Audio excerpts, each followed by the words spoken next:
There we go, bring myself off mute. G'day ladies and gents, and welcome back to Dune Awakening. Sorry I haven't been streaming for the last couple of days. I was actually crooked there for a couple of days and then had a couple of days with some really crappy internet. So, yeah, that's where I've been. How are we doing? How you doing, Greg? Good morning from the Western Georgia, USA. How are things over your end of the world, dude? Alright. And I think we've got everything organized. So, since the last stream, as I said, I was going to do a little bit of building. I have. The structure has expanded. Shai Halut. The structure has expanded out a little bit here at the moment, but I haven't done any questing or anything else. It was mainly just a little bit of building and some gathering. I did, however, complete the ornithopter, which is up on the roof. It's bloody hot. Well, send some down this way. It's like nearly zero here. It's cold. I don't like it. So we have completed the scout ornithopter. So we are going to do a little bit of a cruise around. We're actually going to use this to do some mission running today. I do believe Dead Meat is around at the moment, I think. Yes, no, he's not online at the moment. Oh, that's a shame. Oh, that's all right. We will tick around and do a little bit of stuff. So, yeah, we've got the ornithopter built. We do have to do a little bit more harvesting, but I'm not going to do that this stream, or at least I'm not planning to. The manufacturing room is still a bit of a mess, but that is what it is. Dead Meat still hasn't fixed the corner of his house. It's still hanging over, but he has expanded up on top. So the main thing I've got to do here... Oh, yes, I'm not sure I showed this in the last stream. I re-engineered the front a little bit for the mining buggy.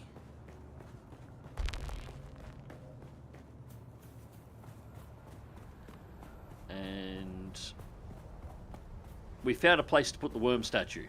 So we've got the worm statue in. Brazil! How you doing, man? Alright, so let's have a look. What do we got the way to do of quests at the moment? So we got paper trail. Enter the sorting center within the testing station. We have to test of loyalty, locate the Krim Samuta Den. That is the Atreides quest. We actually need to do that relatively soon to advance that. And that is our Bene Gesserit training. So we'll need to do that. And you can see I haven't done any scanning since the last Coriolis storm that went through. So I've lost the map for all the sections that I haven't scanned out. So this is one of the mechanics for Dune Awakening. You climb to a high point to launch a probe in order to scan out an area and uncover the map. Every time a Coriolis storm comes through, which comes through at about once a week, it resets all of the resources on the map. So the actual resource spawns change around. The only thing that stays as it was are the flower patches. Everything else gets moved around. The resources still appear within the zones that they would be in, but they just appear in different numbers. So, and in a zone where you'll get iron and granite, for that example, in one spawn that you get into the area, they might both be iron. The next time after a Coriolis storm goes through, they might still both be iron, or they could both be granite, or some combination of the two. Just an example. So it reshuffles all the resources, so you can't get into a habit of driving a particular resource loop, which you tend to do in survival games over and over and over again. You've got to go out and work out where everything is at least once every 7 days. The second thing that happens is your entire map gets covered again. So you then have to climb back to the top, fire another probe to get everything uncovered. So you can see I can see this section in here because I did a little driving around here, gathering some resources after the last Coriolis storm. I've also been working around this area, so this is uncovered. But everywhere else on the map, despite the fact that I have been to some of these places, is now covered up. So I'm going to have to go and reveal all of those. Yeah, so we need... It's my storage expansion is going down here at the moment. Yeah, I want to check the fuel on the ornithopter quickly. We may need to build a few fuel cells to throw in its storage, although not too many, because I do want to pokeball this thing, because it's too easy to get damaged. How's its fuel going? Let's just jump into it for a second. So it is full of fuel.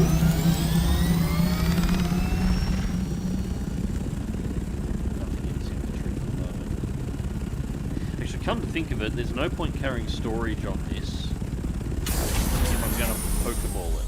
So there's a machine in here, the vehicle backup tool.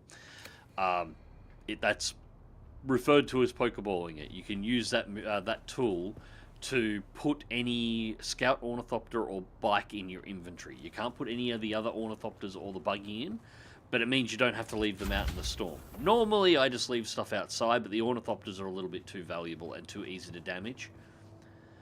And the only deal is that if you're doing that, you cannot have anything in its cargo bays.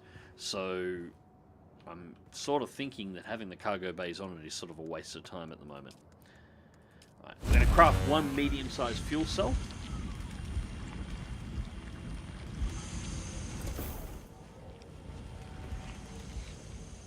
Yes, I got the Orni. I managed to finish that just after the stream last time, Vox. And then I basically parked this Toon. In fact, I should probably make sure everything in the base is fueled up at the moment, because the Toon has been parked pretty much since the last stream. I finished building out the base, sorted out the front, built the Orni and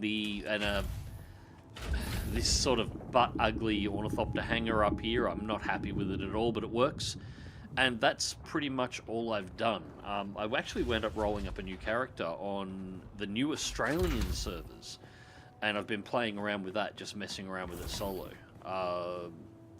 Yeah, the patch before last, there's roughly a major patch once every 4 days at the moment. So yeah, it's about a little under a week ago now. They actually launched some Australian-based servers in Oceania, which weren't there previously. So, 50 millisecond pings.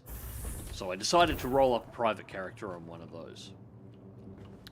And I've been playing around in that. I made a female Ixian Swordmaster that's going for Bene Gesserit, although I've kind of picked up all the training. Alright, so we have the fuel cell. I do want to store my money. Just got to remember where I'm putting all my stuff at the moment. That's right, I'll put that there. Actually, it had a medium built. Oh, that's fine. And we'll go do this Samuta Den. Probably should actually build some light armor as well, rather than relying on the still suit. We're starting to get into enemies now that are tough enough that having dedicated armor kits is probably a good idea, but this isn't a terrible still suit. I've got the Cal still suit set up, so it's particularly high armor. It just doesn't have any of the extra mitigation, so we'll roll with this for the moment, and then I'll worry about that once we get back. I was going to ask about the ping. Yeah, the ping here, we're on the North American server. This is the lowest ping North American server you can be on. And I chose this because I was hoping that we'd have a few people from other parts of the world, including Europe, actually jump and play. So I picked this server as the main server to play on. I'm also on a server that's in the US, it's on the opposite coast, where I'm playing with a couple of other YouTubers, Arch and Lumi in particular.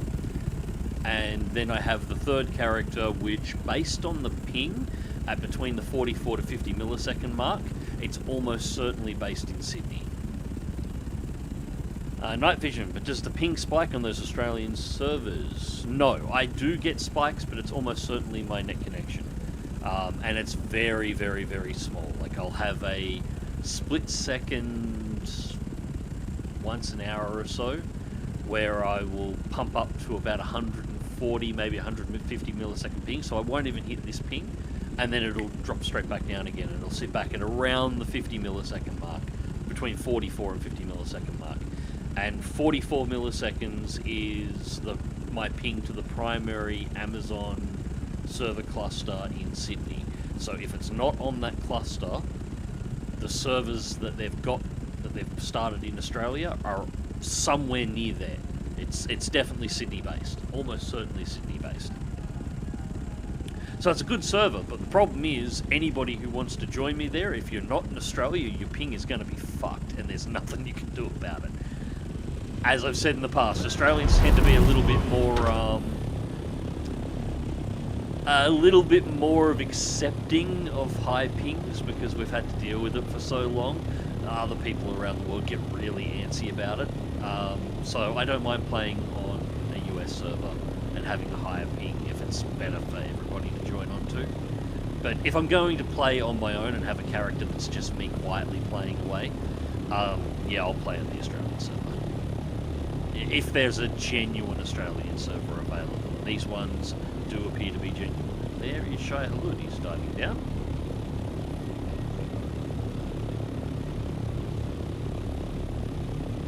I do like how the Ornithopter moves in this.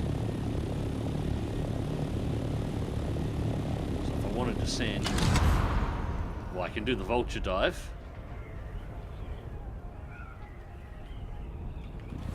Oh, I almost messed that up. Yeah, let's not land the Ornithopter on the sand. Oh, I need to stop hitting that button. Force of habit, I'm hitting shift. That's the one I'm after.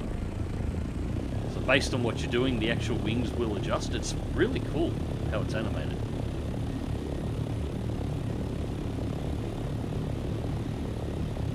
Vox, we get to step in your backyard for once? Yeah, you can, but you won't like it. I don't mind telling you what server the character's on. I'll even, the base is built exactly where the base is on this server, because it's just such a good spot to build the base. And I think the base on that server is a bit better, because each character and each base I build, I'm building a slightly better base.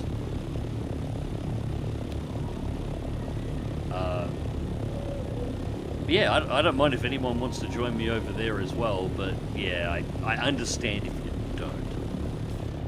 What have we got? Alright, so we're nearly there. I want to get over here. Oh, can't move relatively close. Fuel consumption on this isn't terrible. This is technically my second flight in the Ornithopter. The first flight I just kind of did a little bit of a loop around the base and then landed it because I wanted to make sure the hangar worked. So that was the technical first flight. This is my first time actually really taking it out for a spin.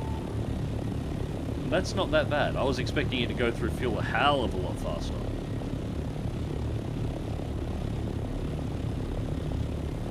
Night vision, that's pretty good. Yeah, no, it's that perfectly acceptable ping for an Australian server. I was honestly surprised. When I first started playing in this first launch, they didn't have them. As I said, I think all the Oceanic servers were based somewhere around Singapore. That's normally where they're based. So you're looking at about the same ping, maybe slightly lower, but not by much, than what you would get on US West. Very few games actually have genuine Australian servers, but this one apparently does, and it's got a few of them too. Like, there's not just one or two. There was about 10 or 15 servers that showed up, which is really nice. Really rare, but really nice. Is that a rear gun back there? No, that's just the shape of the back of the Ornithopter. It's actually a mounting array so that you can fit the Ornithopter boosters for it. At the moment I've got the cargo packs, so that's why I've got these pods on the left and right hand side.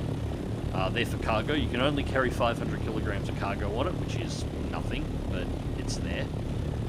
But as I was saying at the start of the stream, it's almost worth not having them, because I'm going to Pokeball this thing every time I put it down, which means you can't have anything in the cargo bay. Where are we? So just land down here. Actually, probably a bit closer. I don't want to get a shot up.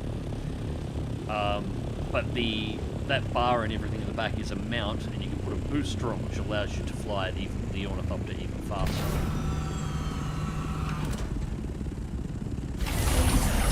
And that you can have and still put it away. So this is what I mean by, for anybody who hasn't played the game, this is Pokeballing. Oh, get a bit closer. There we go. So now the vehicle is inside of this tool, and I can carry it inside of the infantry, and if I want to put it back down, and so it doesn't get damaged in sandstorms or anything outside.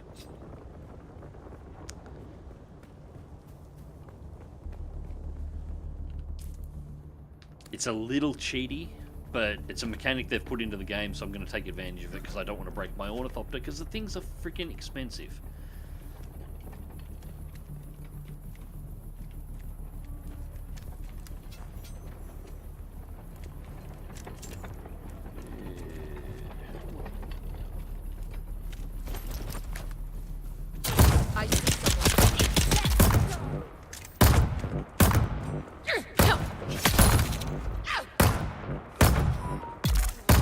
There we go.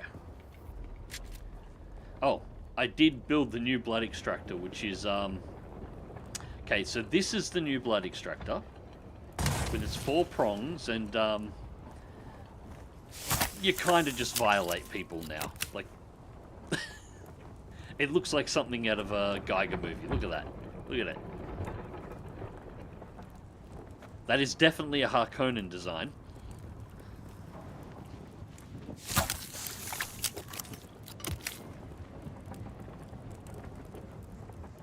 There we go.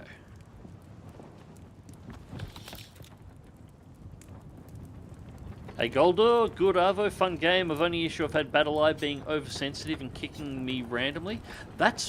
I've had people tell me that happens. That's really weird. I've never had BattleEye give me any problems at all. No doubt that it does happen. Just, yeah, I have no idea why it happens and why it's not really something that I've had an issue with. Hey, Dead Meat.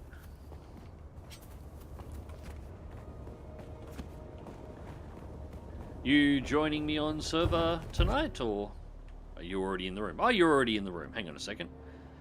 G'day, Dead Meat. Playing on a different server briefly. I'll be joining you shortly. Are you trying the Australian server, or you join somebody else? Been playing with my new friend. Oh. Okay, we'll talk about it later. Yeah, talk about that later. Alright.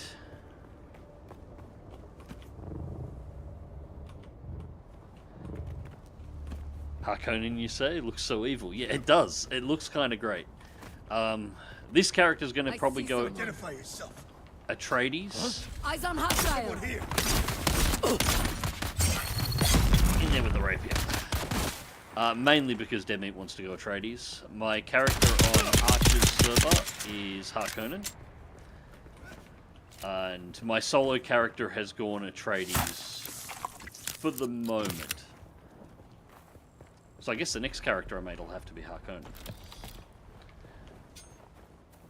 It's a kind of a shame that you have to align with one of the 2 major houses when all the other minor houses are included. There's, well, not all of them, but there's a huge selection of minor houses in the Lancerad, which you can get involved in. It would be really cool if you could join one of those and, you know, make it so, you know, Harkonnen versus Atreides wasn't the only thing. Even if these houses had to align with one or the other. But there's cosmetics. There is cosmetics involved, and I do like the Atreides fortress-style cosmetics. That's the main reason I went on the private one, because, yeah, they're nice to build. Although you can unlock both. Nothing actually stops you from getting access to both. So...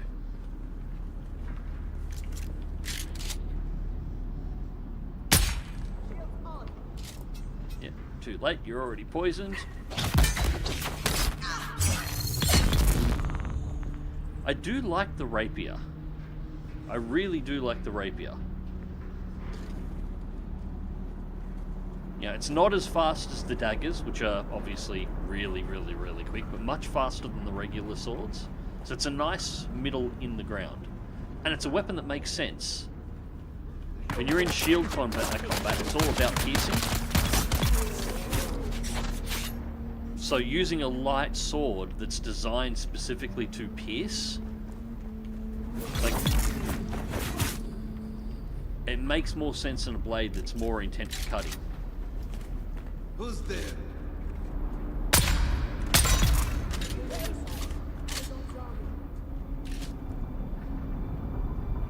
You got a shield on?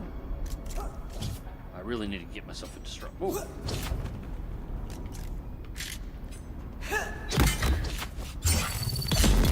There we go.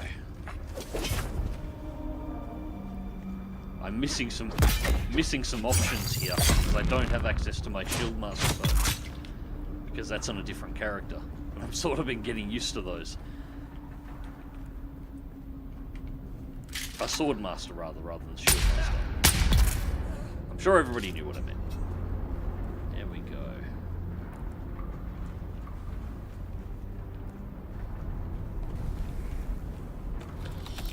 Actually getting relatively low on these blue components, so this isn't such a bad thing doing this place.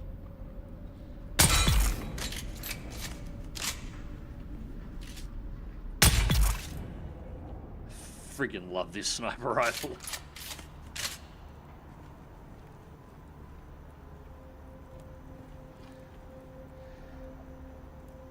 In case somebody has the issue for some reason, it's only for my main PC. Guess it's luck. Do you have anything like like Cheat Engine or anything installed on? I know some of the cheat programs, if you don't have them, even if you're not using them, some of them have little background processes that can run. I've played around with Cheat Engine in the past for a couple of things, and it has a background process, and that can tweak off some software. It'll just detect the fact that the background process is there, even if it's not active and not doing anything, and it'll just wig out. So that might be the cause if you've got something like that running in the background. Someone's here. Ah, there's someone here. Where are you?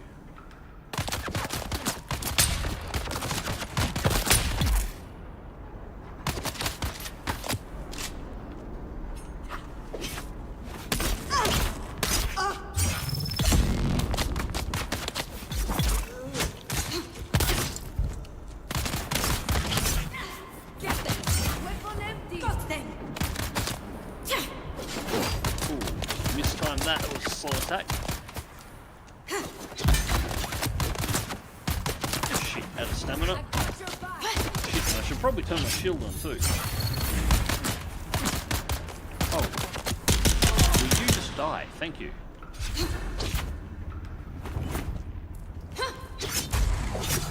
Damn it.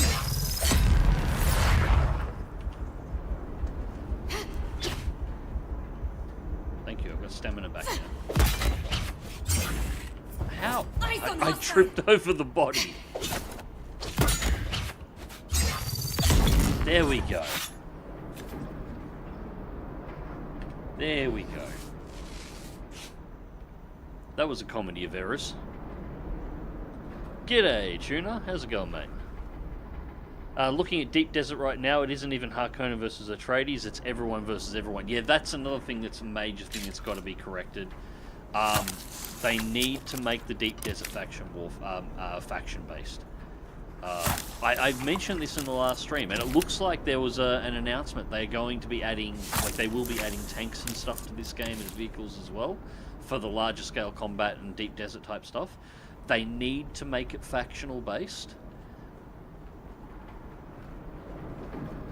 And expand on it, like if anybody here is old enough or can be bothered googling it, the old Command and Conquer Renegade.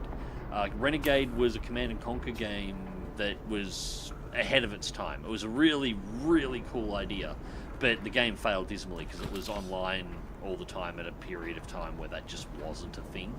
But the basic idea of it was a third-person RTS, where you would control a base from the original Command and Conquer at ground level building vehicles, and then you would potentially pilot or auto guide those vehicles against the enemy force, so GDI versus NOD. But it was also multiplayer, so somebody else could also be driving and doing the same thing with their vehicles, and you'd have team versus team. This game, all the mechanics in it would work perfectly for that. You'd build as a group, build your bases, make sure you've got all the manufacturing established, and your goal would be to fight against the other faction and just have full factional warfare, base versus base, across the desert. Yeah, that would work much better. They'd have to tweak it a little, but I think the idea would function. Reveal yourself. Okay. Well, do you not marry a man? Reveal yourself.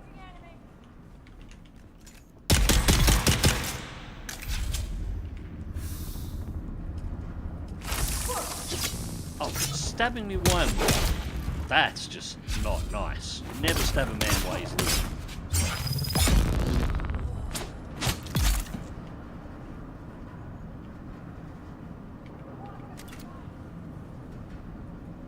Oh, I've already filled up all the containers. This thing pulls like 4 litres, 4.5 litres of blood out in a single shot. So, yeah, I need to upgrade all my containers now. Grab the gold. I will need that. Some of the cosmetics get expensive and I'm going to be buying them.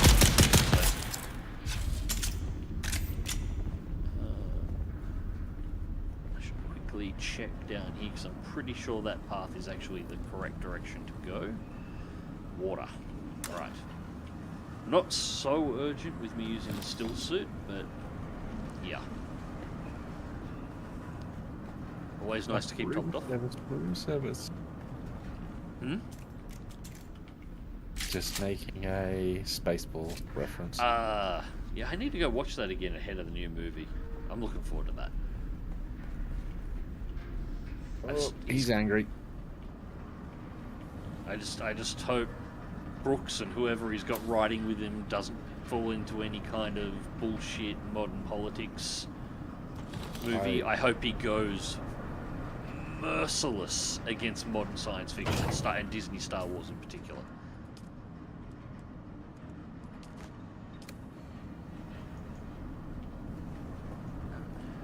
That's the new pack. Honestly, never use them. I think it's something else, but thanks for the advice. So far from a lot of research today, nobody knows the fix. Thanks for the advice, though. Or just have a look around and see if there's any unusual background processes that you've got from any of your software. You know, you install a lot of shit over the time in your computer, especially if you've got an older install. Sometimes some stuff floats around the background and it just conflicts.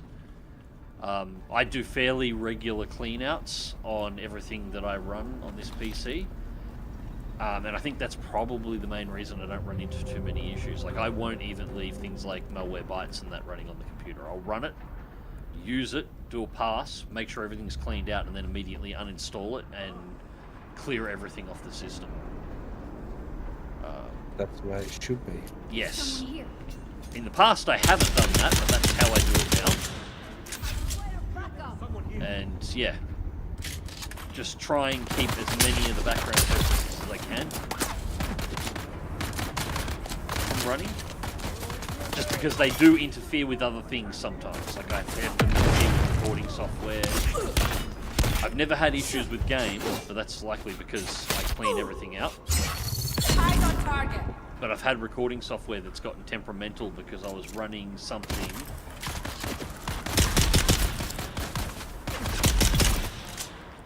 that was running a background process even when I wasn't using it that tripped up the recording software. And so after a while it just becomes a habit. Anything you're running that puts anything active in the system. That's right, I don't need to clear these guys for blood now. Just clear it out afterwards. Just, yeah, so go through and just have a check and see if there's anything that's been left behind. And that might be your problem.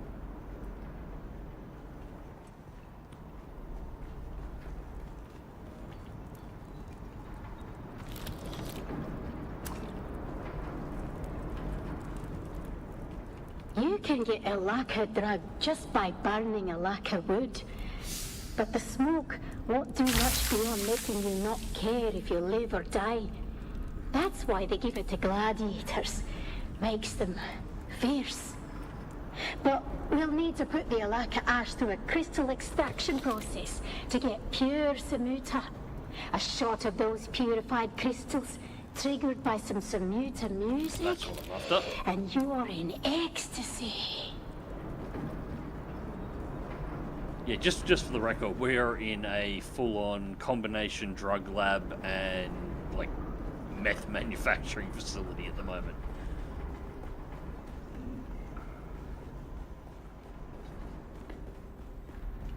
Alright, turn the shield off. So that's this place cleaned out, and that's what we wanted. We wanted those books, so we can fly them back. And that should hopefully get us into the Atreides side. I'll be able to start looking at the cosmetics for them. I've already aligned myself with the Atreides. Yeah, I was lagging a little bit because I was building stuff. Oh, But on. you're lagging in some ways and ahead of me in other ways. I haven't got an ornithopter yet. Yeah, you've got everything you need to make one now, correct? Basically, you've got the mining laser for possible to place a vehicle there. Where? Yeah. There's whatever that carbon something or other that I need to get. Carbon? You don't think you need carbon for the helicopter?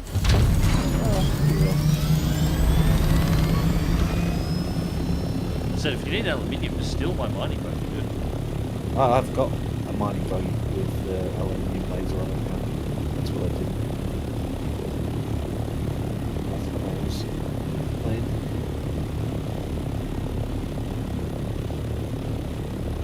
Better yet, a Mad Max survival game would work. Yeah, that absolutely. I never actually played it. I should go back and play it because apparently it was really good.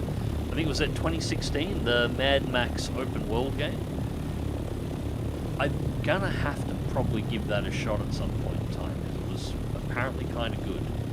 Very generic for a open world game, but still a pretty good game. That combined with this, so a survival game in Mad Max universe built like that game would probably work just fine. It'd probably be a really good game. Unfortunately, Mad Max has kind of lost a little bit of its shine at the moment. You need to hang right, that's alright. The last couple of movies didn't do too well, mainly because they didn't have Mad Max in them. But Mad Max is one of those universes they can easily bring back, and it's only really had one movie that didn't go well, and that movie, I think I discussed this in the last stream as well, it wasn't actually a bad movie. It just had the misfortune of being a Mad Max movie without Mad Max in it. The movie itself was kind of okay, so... good advice, been meaning to do a fresh install of Windows and been putting off. I'll do that when I have the energy. Yeah, that'll fix it. That's if anything's getting too chunky on the system, that's always a good one. I'm actually due for that as well. And mine's more of a, yeah, I'm kind of lazy and don't want to move the crap around. But this system's due for a full Windows reinstall and cleanup as well. But it is a smart thing to do if you're having problems. It was a very slept-on game, really good. Yeah, I meant to play it because, you know, it's Mad Max. It's, you know, based in Australia. You know, I grew up on that shit. I've been to the place. I've seen the real car. But I just never got into the game. It was one of those games. In 2016, I was making videos on War Thunder still, and I never ended up picking it up. And you know, by the time I sort of had the time to, I had lost interest. But I really need to correct that. And it's probably worth like $5 now anyway. Those wings are doing weird things? No, this is an ornithopter. This is what it's supposed to do. She buzzes like a dragonfly, and the wings make weird movements based on the movements or based on how you're flying. I kind of like the animation for it. You stop it, go forward, so they lean back when you're going forward, they reverse when you're stopping, they actually twist and angle, they angle down to go up, and then there's the, I should probably grab some altitude before I do that, otherwise I'm going to face plant the ground again, or nearly. Fold them up.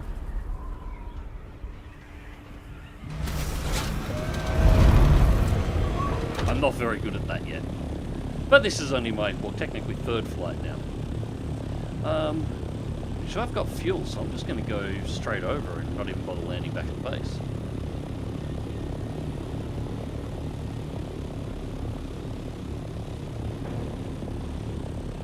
Yeah, but they're supposed to buzz, right? They seem to kind of twitch a bit. I think it's more of an animation speed thing. The engine probably can't render the actual speed these are supposed to be moving at. They're designed to... The animation is meant to flicker, but they're supposed to buzz to the point where you wouldn't be able to see the blades. This, as far as I can tell, is actually physically modeling the blades. So, how do I describe this? In most games or sims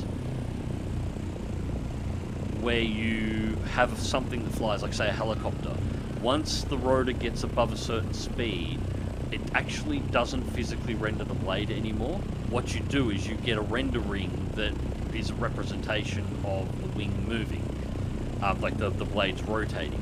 And then once the rotor speed comes back down, it starts physically rendering the 3D model for the blades again. What this one's doing is I think it's just trying to move the actual 3D model really fast, which is why it's not as fast as it could be.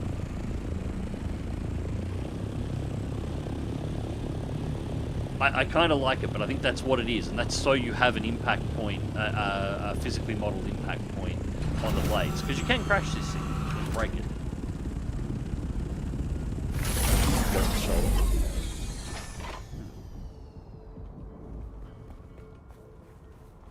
Yeah, so I think that's all it is just they can't physically move the 3D model fast enough within the engine to get a proper effect.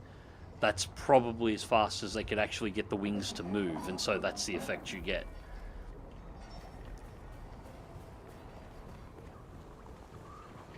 P. Joe, Bags, where have you been, and when will Kingdom come? I have been away due to a combination of medical problems and massive internet issues up until recently. It's just come good again recently, which is why I'm doing this. Kingdom Come, as I mentioned the first stream, the problem I've got there, game's still installed on, everything's ready to rock and roll, but one of the major patches not long after the game came out actually busted my save. So if I start doing Kingdom Come Deliverance 2 again, I will have to start the game again from scratch. I don't have a problem with doing that. I didn't get too far into the game. As I said, I have not played the game at all beyond the last point you saw on the stream because I didn't want to play ahead and experience everything and not do it on stream. So I still haven't completed the game. I haven't played any more of it than what you guys have seen me play. But yeah, I will have to start again and play catch up because yeah, I thought I might see you soon. Sucks. I have a special task that needs your expertise. Thought I might see you soon. Yep, special contract. You got did? dirt. Amazing. We can finally put that lowlife in his place. Is that it then? Nearly. Go to Maxim. Use this information to pressure him to back off the Skorda investigation. Do that, and your place with House Atreides is secure. Okay.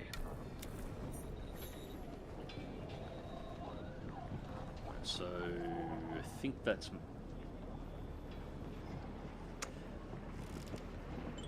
I haven't noticed that before. Why the fuck is there a donkey in a still suit?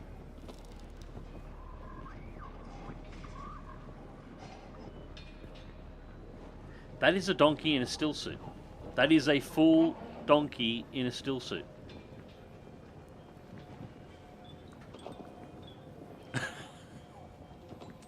Well, it looks like, yeah, it's a Harkonen's ass.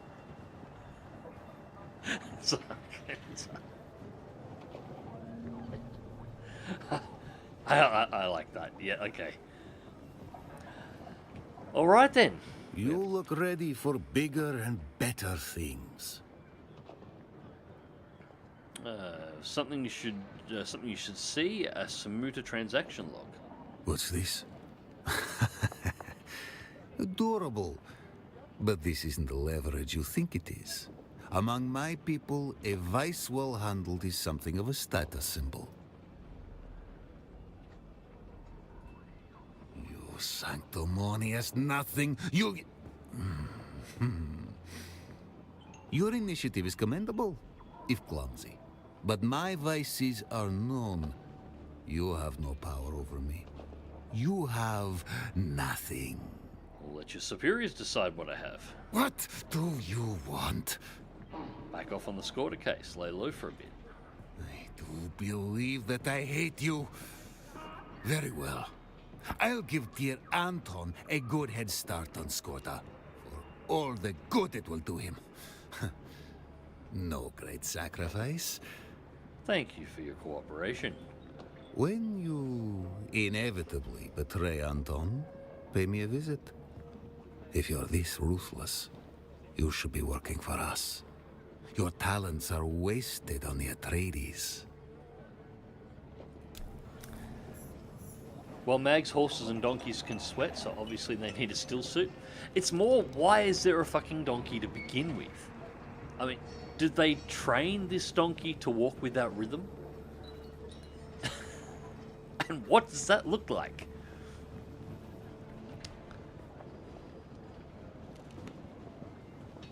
I mean, it's obviously some kind of carrier because it's got like the Pony Express bags in the back. It's, yeah, Harkonnens are weird, man. Finally gotten around to listen to the Chapter House audiobook.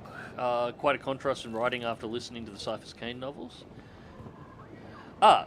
Yeah, I liked Kane.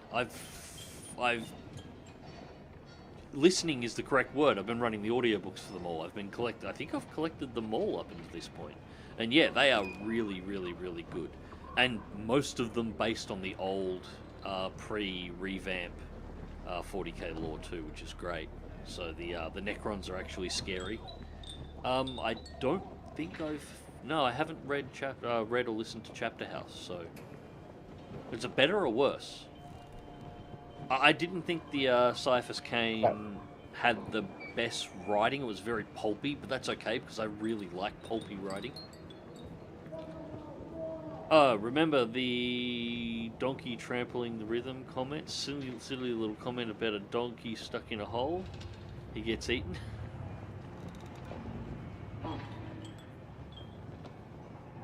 Health is always important. Yeah. I losing, lost the genetic lottery. Take out the legs. Probably should have read that considering I accepted it. We'll have a look. What do we got?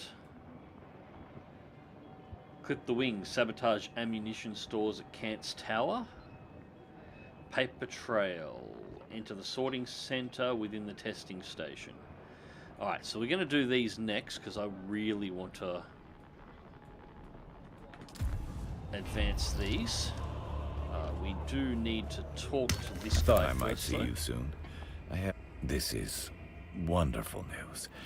You were to be commended. Give me the documents. I'll transmit them to my superior. Alright, so we've Very done our well blackmail.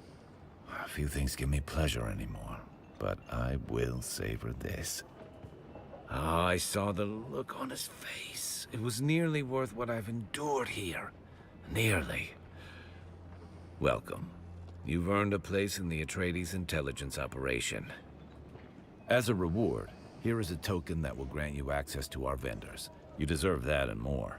Nice. Also, though I warn you, this level of commitment means any future betrayal comes with heavy repercussions. Welcome aboard. Alright, so we are now Atreides. So I'm going to do a quick shoot back to base. I have the survey probe launcher. Does it have any ammo? I've got one shot. I probably want to grab a couple of others. And I want to quickly unload what I've got in the inventory anyway. We'll do a quick refuel. And then head up to the next base.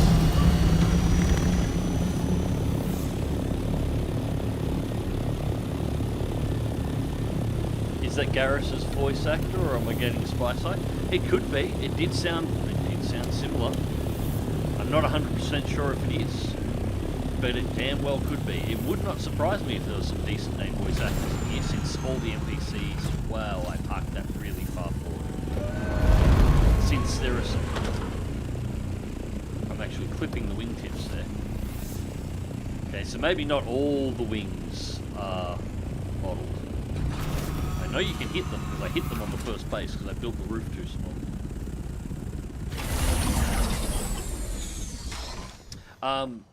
Since all the NPCs are voice acted, it would not surprise me in the slightest if there was at least a few well-known voice actors in it. Oh, I'll just dump this stuff in the open crates down here. Yeah, I'll sort that out. It's the sand bike. I'm not sure if I've got a Mark 1 or a Mark 2 sensor on it. Get rid of that. I want to keep the medium fuel cell. We want to dump our blood while we're here. Well, I do need to see exactly how our water supply is running. We should be pretty good. Oh, we are full.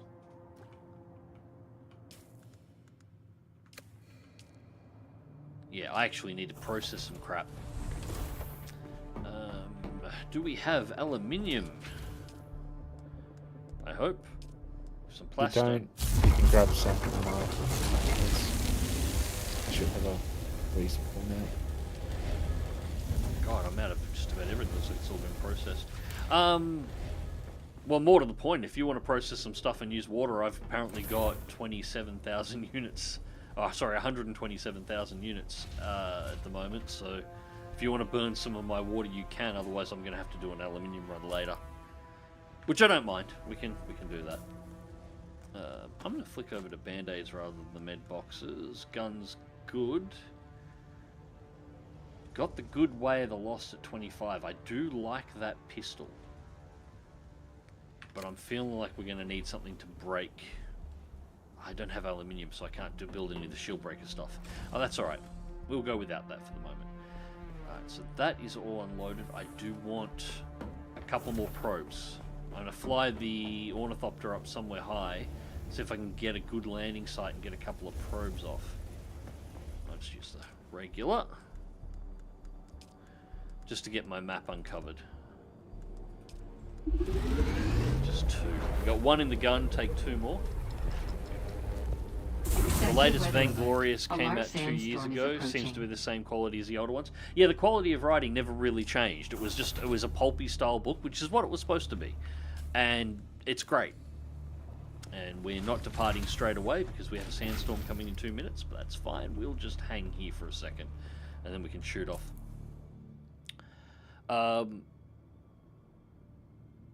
Vainglorious. Yeah, I'm pretty sure I've got that one. So yeah, they were always pulpy. It was never the best writing, but they were great books and really funny and really good. Like, just incredibly well done for what they were. Exactly what you want them, what I wanted them to be. They didn't take themselves too seriously. There was always some good one-liners around. The action was really well done. Just really a really good quality pulp style novels, and I really like them for that. Hopefully, they'll bring out some more of them. Sector weather alert. A large sandstorm is approaching. Where's it coming from? Southwest approach. So it's going to come straight over the island wall here, or the rock wall here. Find Dead Meat's base.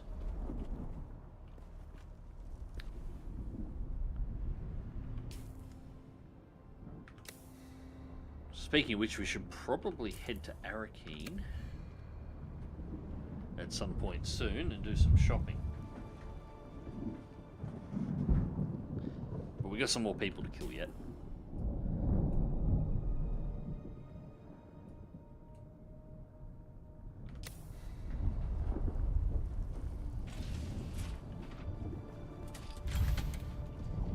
Sector weather alert. There it is. A large sandstorm is approaching. Time. Gonna make it back? I am just pulling in up the driveway now. God, you're cutting it fine. It's fine.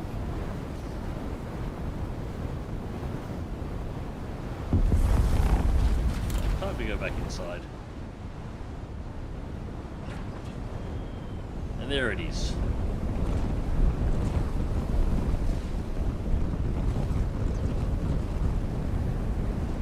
I really hate penta shields. I wish there was a big, like, vertical or horizontal mechanical door. They look much cooler.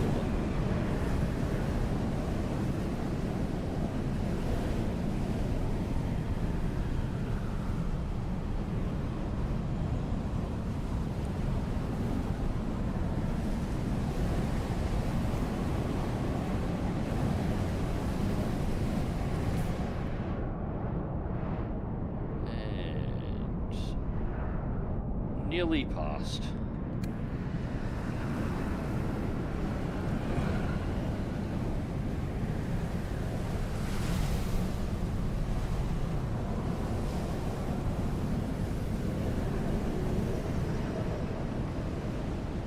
There it goes.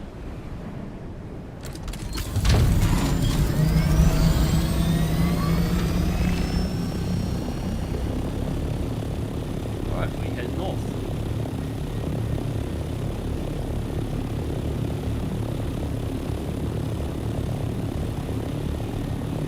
So nice not to have to worry about that damn Sardaukar ship. That one right there, that bastard has got me so many damn times trying to slip through up here.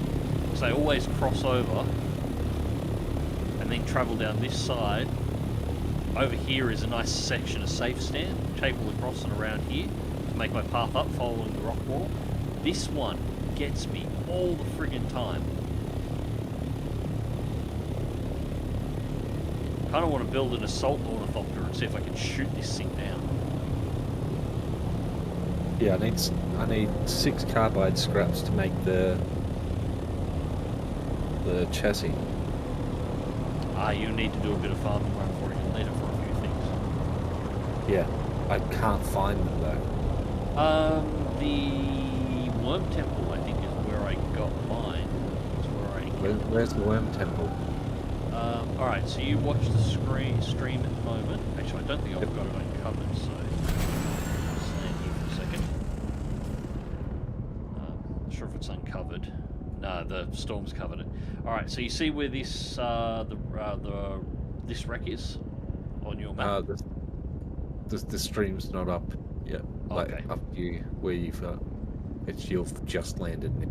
Okay, I didn't realise there was that Alright. much of a delay. Oh yeah. Alright, so it's over on this side. Okay. It's a roundabout over there. If you go look around there, you'll know the place. It's got a giant worm sculpture that's covered in electricity, and the place is full of fairly high level guys. So you'll have to. It'll be a decent fight. You should have more than enough gear to be able to do it, but that's where I got mine from. I don't know if that's the best place to get them, but there's a whole bunch of chests there that have carbide scraps and the diamante dust. And I stumbled across it and managed to fight my way through it, so. I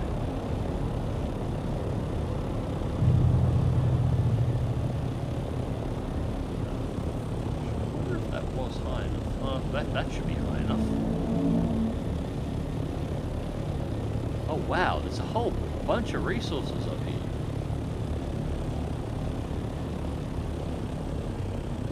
It's only carbon. That's aluminium. Yeah, here I don't have any. Yeah, that's aluminium. There's aluminium just there. It'd be a pain in the ass to haul it out with a scout ornithopter. I didn't realise it spawned in this zone at all. Well, there you go.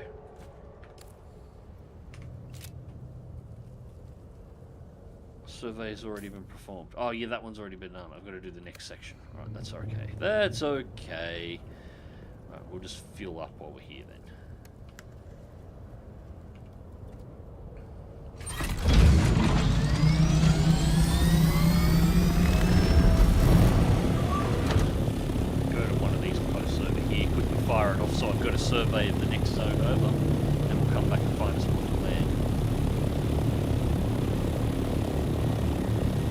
isn't it a bit odd that those high rock pillars still exist with those insane sandstorms eroding everything for eons? Yes, it is.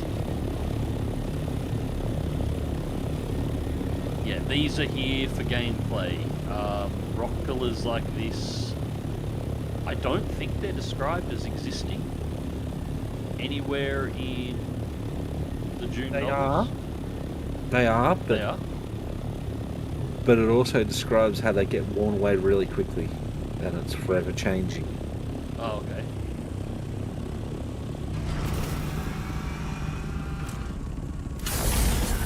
Oh, that's cheeky as shit.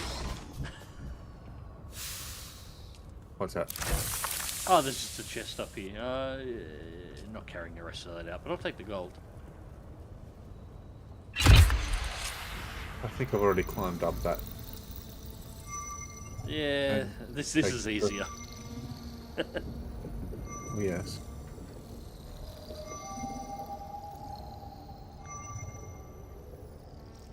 I'll kill the guys at this base, and if you haven't found the place already, I'll fly over and locate the spot and give you a hand cleaning it out. Alright, let's hug a rift. I'm not a rotter. I've already climbed up that corridor. I've gone up a few really tall mountains and peaks and whatnot and found chests. Yeah. No, I mean the worm that's got the bits. I'll come and do a scouting run and show you exactly where it is and help you kill it, because the two of us will clean it out. And I wouldn't mind doing some stuff. I could use spares. I'm already driving there at the moment. I just watched an angry old chap.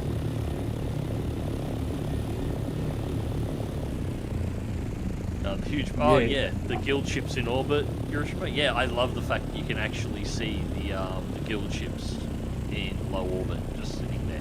Shows how big the bastards are. Sorry about that, Demet. What was that? I was just talking about a very, very, very angry worm that was in front of me. He surfaced several times. Yeah, I think as I said yesterday, the last patch they went through, the worms got really aggressive afterwards. I'm wondering whether or not they tweaked them, whether or not the worms were a little bit too passive for their liking and not eating enough people, and they made them a bit angrier. Because yeah, I've been getting. Yeah, it must be that one. Yeah, I've been really cautious with the worms since. They haven't got me, but I've had to outrun them a couple of times.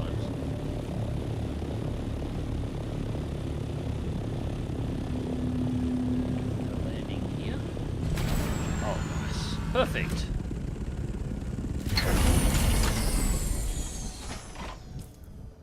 Right. Sure, I don't really need the cut array, but that's fine.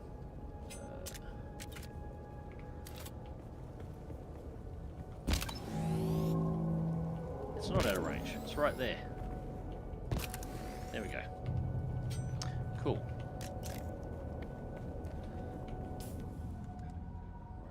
Running Mark III Emperor's wings. Nice. So that's going to be really easy to get to as soon.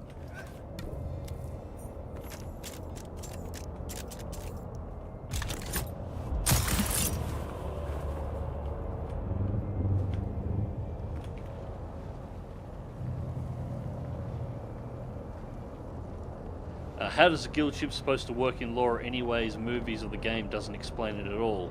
You pretty much see through the tubes it shows on the other side, so always assume it's open portal-ish openings. As far as I understand, like it doesn't... Dune has never gone to the effort of trying to describe how its FTL actually works. The navigators, the guild navigators, use spice to get a moment of prescience so they can actually safely guide the ship through faster than light travel so they don't run into anything. So they use the spice to be able to see into the future immediately ahead of them and see all of the paths where the ship could potentially crash into something that could destroy it, and all of the paths where they don't crash into anything that would destroy it, and then they guide the ship down the paths where they don't crash into anything. That's why the guild navigators need spice. That's how they navigate the ships. but he never actually describes how the FTL system for the ships work. As for the ships themselves, as far as I understand, they're essentially what's the name of the megastructure?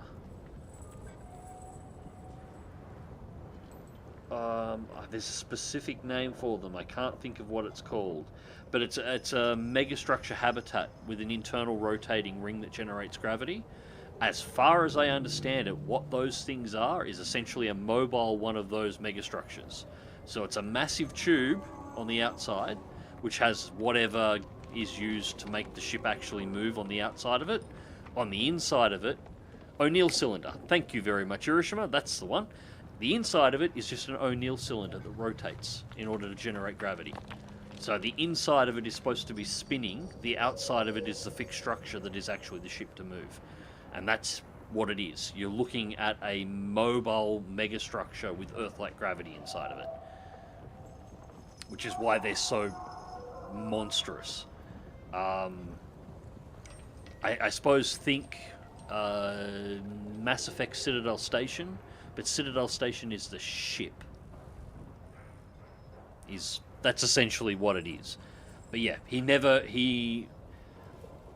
explains how the FTL itself is supposed to work. And I kind of like that, because any system of FTL that's 10,000 years in the future, if you described it, would only sound like magic to us anyway, so why bother? Like Babylon 5, but even bigger. Yeah, but with that being a ship. It's... Those things, and in the Dune universe, are one of the very few ships that start getting around Warhammer 40k ship sizes. You know? That's what some of the 40k ships would look like if they were actually sitting in low Earth orbit.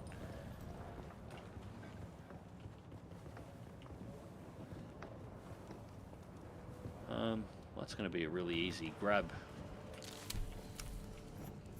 on the intel. We managed to get in here without actually bothering anybody. So we are after sabotage ammunition stores at Kent's Tower. Cool.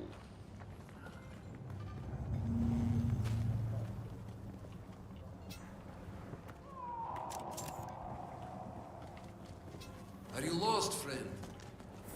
Shield on! He was very polite. Somebody was about to get stabbed. Are you lost, friend?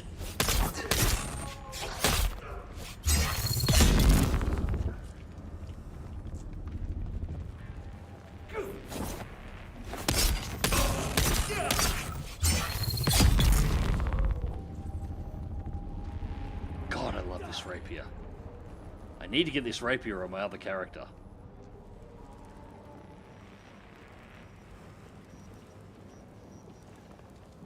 Ammo, yeah, I'm generally always running out. Well, I'm not sure how much I'm even carrying at the moment. Enemy sighted! No, you don't. None of that minigun bullshit, boy.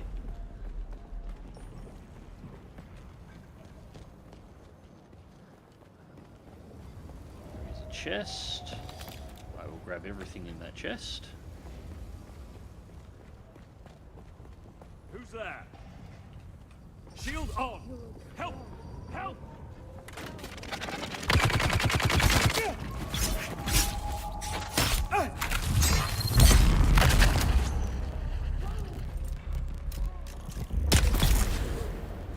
Stay down. Shit.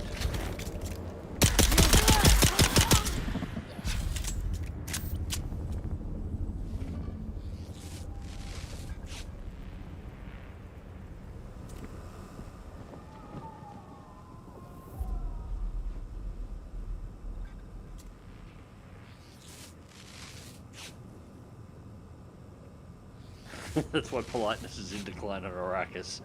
Dude who just hailed just runs up and stabs you. It's like Space UK up there.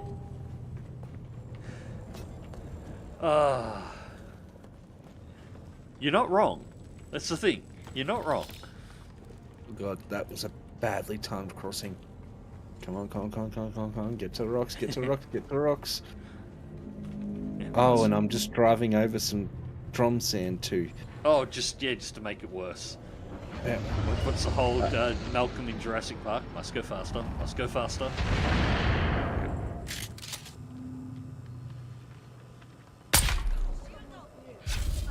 Poison, do your thing. You can just die.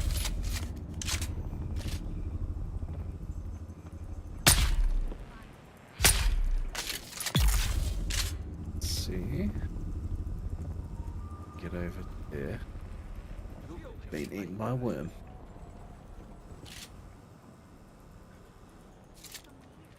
Oh shit! I didn't even see you there.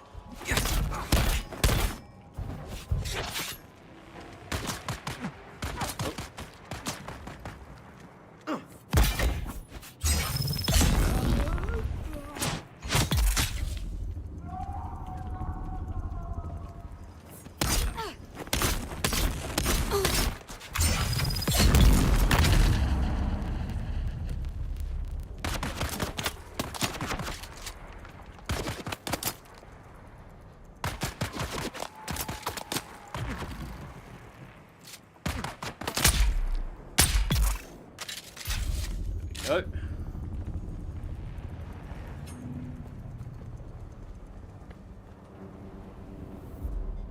that looks like we've got everybody. So now I'm just going to find... Do you want to show me quickly on the map again where you got your Yep. bits and pieces from? Oh, so there'll be a delay, but it's over this area here somewhere. If you send me an invite, because I'm just about done with this quest, I'll jump in the ornithopter and then I'll fly over and I'll scout it out for you and find it. Just trying to work out exactly where this ammunition stockpile is that I'm supposed to be sabotaging. Party invites. Yeah, party invite. Cool. There we go. Oh, okay. Yep. Yep. Yep. So out past where I can see. There it is. Yeah, it's been covered up because I haven't been back there since the last Coriolis storm. I will take those, and I'll take that battery as well, just in case. Is there anything else? What else we got to do? Clip the wings, sabotage fuel barrels. Sure, one's over here somewhere.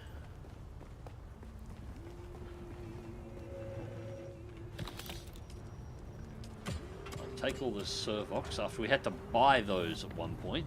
I could not get any of them. Now I'm swimming in the damn things. Oops. Need these ones here, I reckon. Yep, there we go. And steal secret messages from Kent's tower.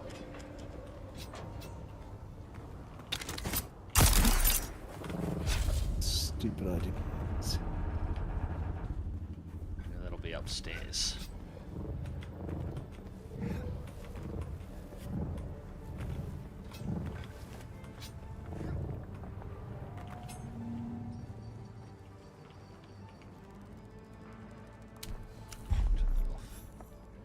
Secret messages, and that is everything out of Kent's tower. Mission complete.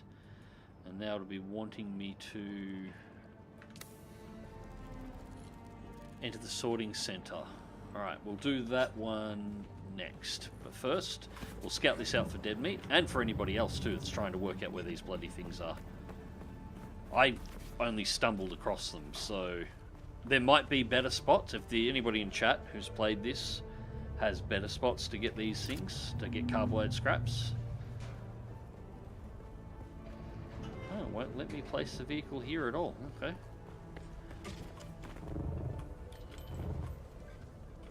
Right, I'll just Emperor's Wings myself down here. Only problem with the Emperor's Wings, it's a bit close to the cliff wall, is they don't really slow you down. You will accelerate over time. So doing high level jumps, you can actually injure yourself.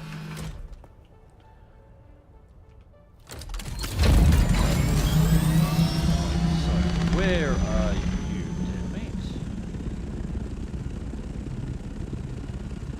In the general area that you suggested. Okay, you're not showing up on my map at all at the moment. Odd. Oh no, yeah, I can see you up here. You're at the Crossroads trade post. Alright, cool.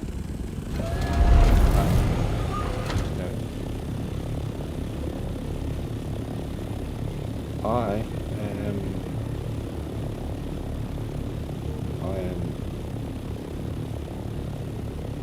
You are?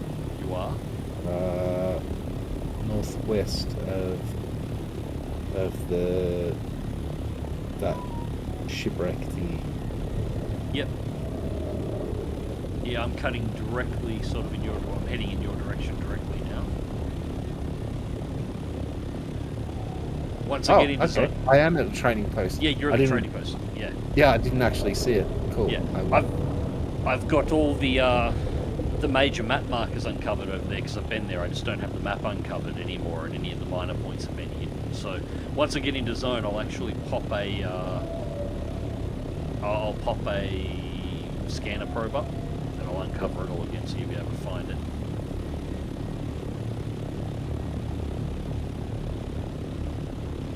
Yeah, definitely going to have to fit the booster to this because I'm not using these cargo boxes at all. But I do like this. This is good. I'm actually reasonably impressed with how this flies. I was concerned this was going to be pretty arse flying mechanics, but this is not terrible.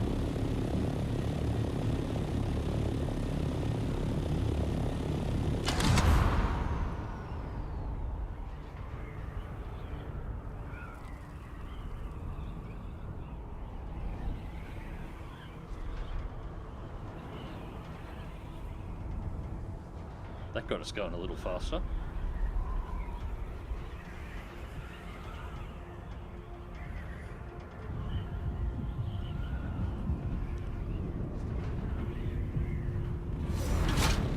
There we go.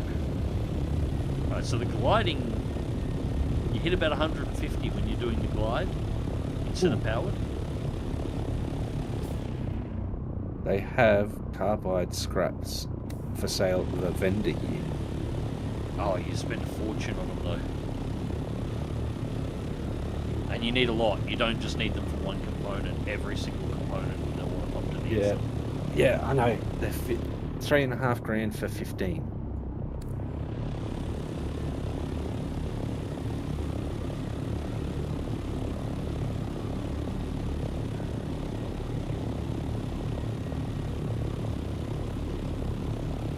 Which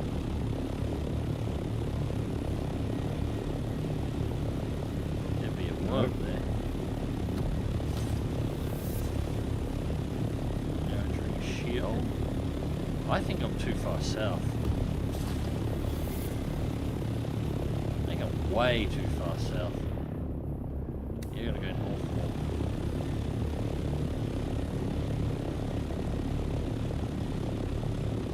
That is way too empty, and I never crossed a desert that was that big.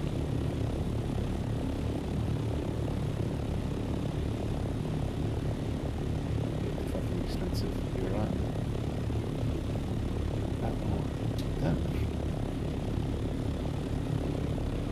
Is that a two-seater thing, or is No, that it's only a single seat. The Scouts are only a single. I'll find it so I can actually mark it on the map for you, and then I'll help you clear it. So you can drive to it, because I drove here on actually I think I was in the buggy. I was doing a mining run and I sort of stumbled across this place when I was just wandering around. Now I just got to remember where it is. Actually, I think that might be it right there. I think, maybe?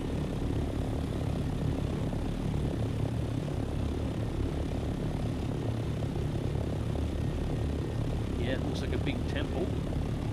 Did you accept my party invite? Yeah. Yeah. Yeah, I'm near the trading post at the moment. So you're actually right next door to where you need to be, I think.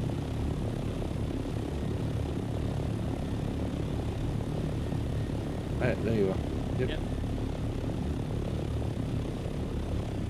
Right, so I'll just do a quick air pass over here, make sure it is the place. Vox says assault thopters are 4-seaters, just for reference. So I might have to get an assault thopter. That's alright, it means I'll have to expand out to have a hangar bay that's large enough for 2 thopters. I imagine they're a bit heavier on the fuel. Yeah, this is the place. It's got the big bloody worm in it. This is the one. Now, since I'll be able to have a look at it without getting shot in, is that an actual worm or just a carving?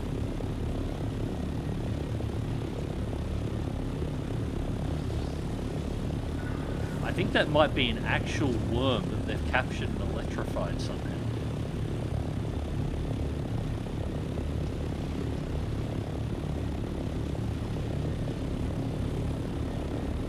Oh, well, I will land out front. Yeah, if you can see me on the map, yeah, this is where it is. This is where I was getting them all from. All the ingredients for the ornithopter outside of the aluminium are in there. So I will just...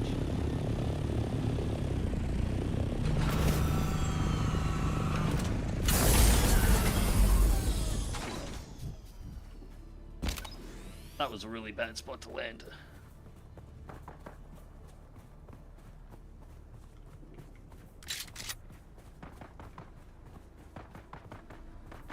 Electricity being one of the two things that can kill a worm. Yeah, actual worm that the locals baited into a massive generator to kill it, I believe.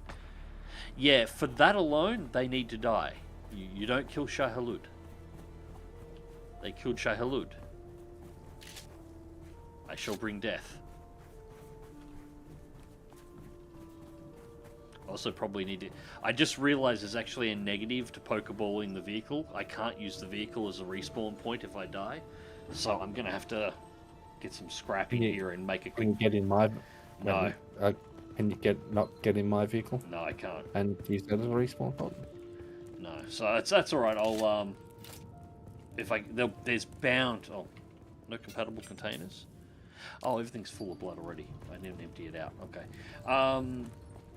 Yeah, there'll be some scrap in here, I'm sure, and I'll make a respawn beacon, because I can manufacture those. Right, we've got two of us here. It's you.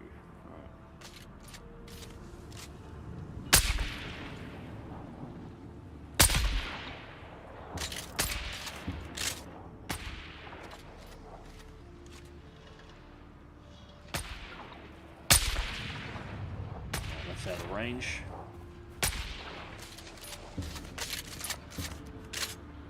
Moving over this side looks like a really good sniper nest. Oh. Fine. Sniper rifle, I know. Yes, some of the ranges, you gotta keep moving up, the ranges are a little short. Nope, no effect.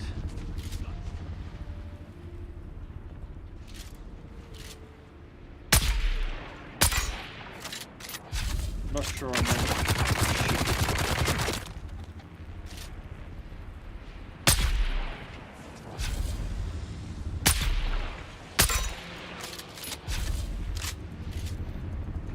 Everybody's got a shield. Almost everybody's got a shield. That one doesn't.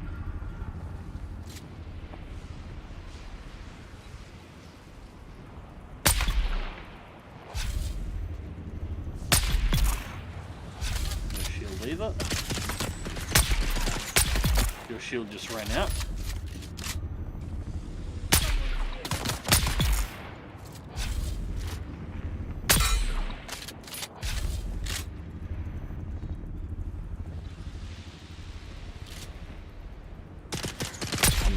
My fall down off cliffs device is broken. Oh, that's no good. There should be one that'll drop off these guys.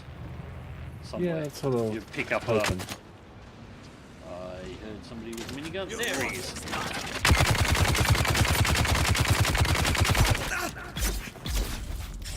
There we go. No, shoot me. Nap on snake.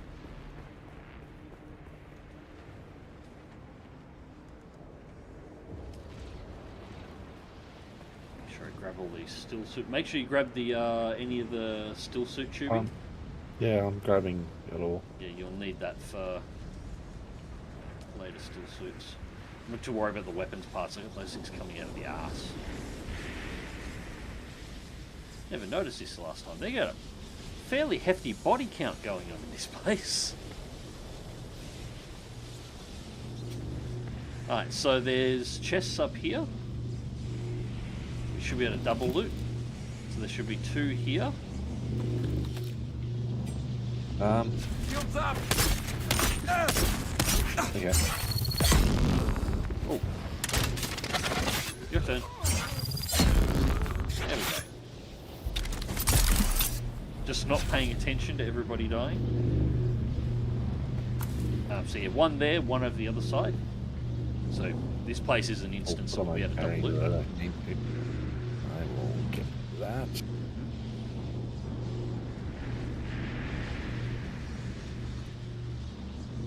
Make sure you grab the band that's over here as well for the shield door.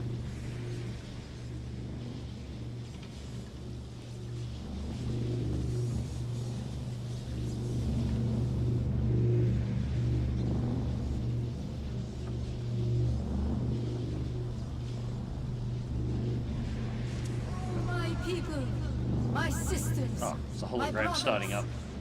Long has the sun of Arrakis blazed across the desert sands.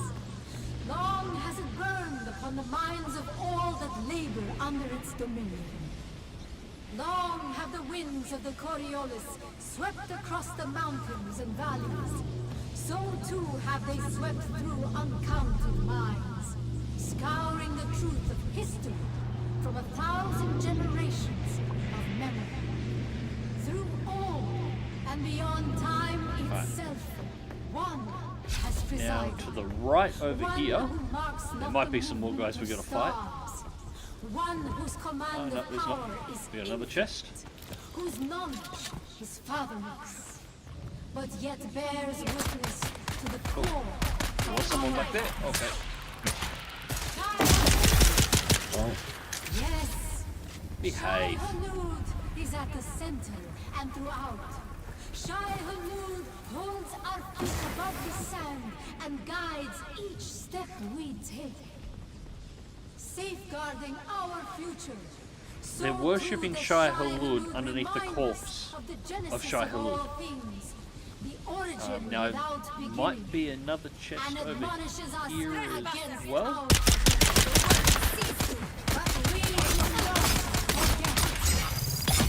No! Yep. Yeah, 1 here. For that is what Shai-Hulud demands.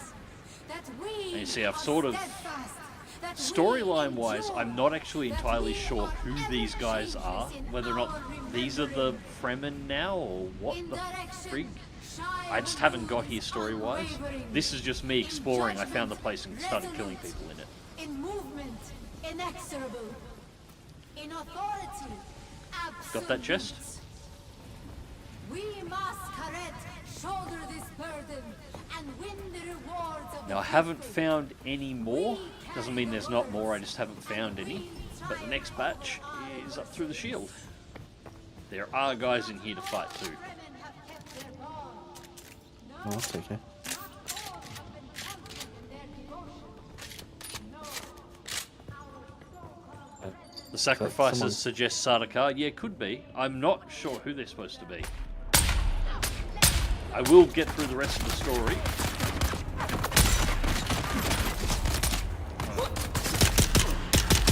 Yeah, 24.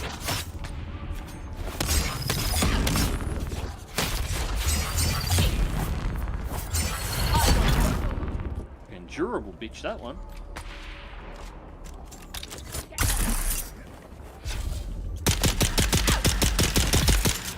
There we go.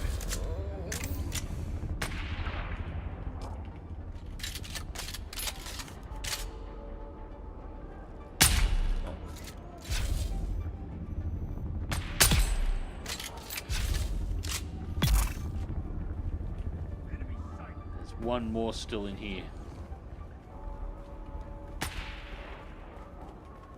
It's off to our left.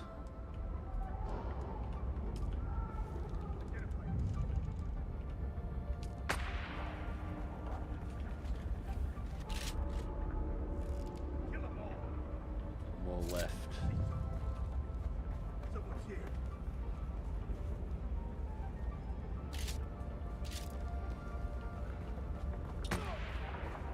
Found him?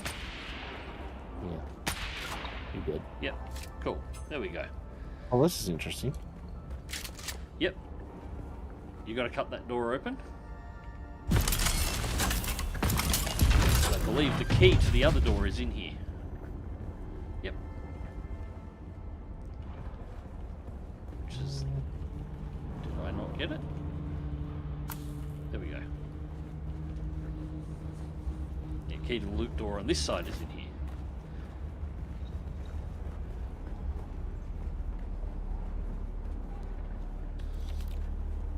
Hey Dim, hello lad, saw the notification and completely forgot to click on it. Hey, it's alright dude. Just doing a little bit of exploring, been doing some missions. Oh, yes, I will take that. No, I'll mine out an aluminium in decent amounts. Poison Mist, that's the rapier I'm using at the moment, Dead Meat. If you can make that. Yep. That I got is, that. yeah, that is awesome. I'm pretty sure it's a guaranteed drop out of this chest. Yeah, I grabbed it.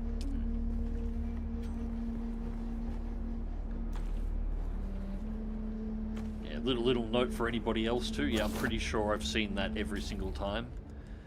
For this Poison Mist, which is what I'm using, it is fantastic.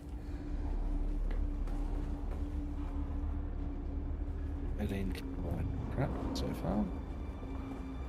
far. Also, don't know why the name was changed to my normal name. I've seen that happen to a few other people before as well. I'm not entirely sure why it happens. And yeah, that's pretty much all that's in here. This is... I think when you've actually got the quest to come here, there'll be a massive boss fight. Then when you leave out the back here, which you can cut it open...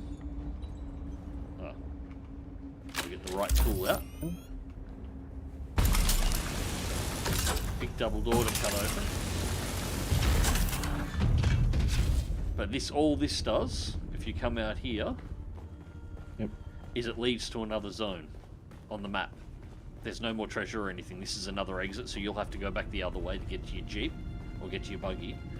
But just so you know where it goes, it pops out here, which is a really odd zone because it's got plants. Like, it's cactuses and crap, but it's still actually got plant matter and stuff here. Anyway, Air Australia, because we're getting the Ornithopter. I've been flying the Ornithopter around. I've got it at the moment. It's sitting in my back pocket. I've been pokeballing the Ornithopter just because it's a bit vulnerable and a bit easy to destroy.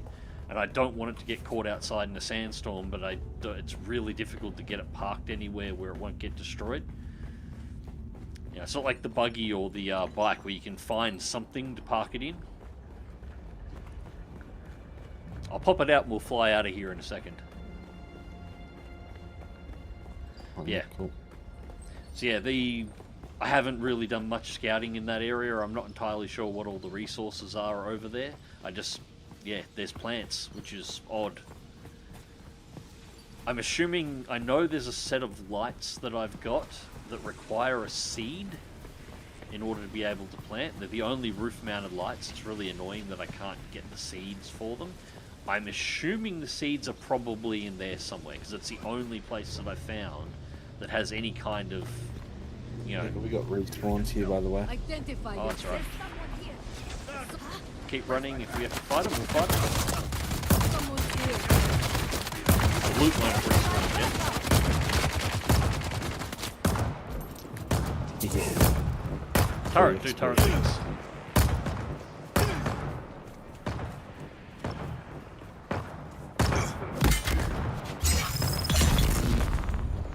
There we go.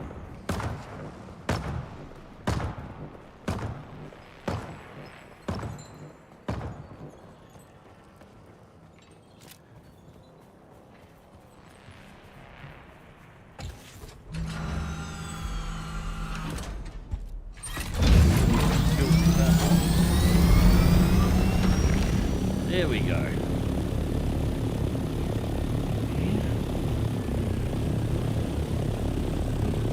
All the heavy shit.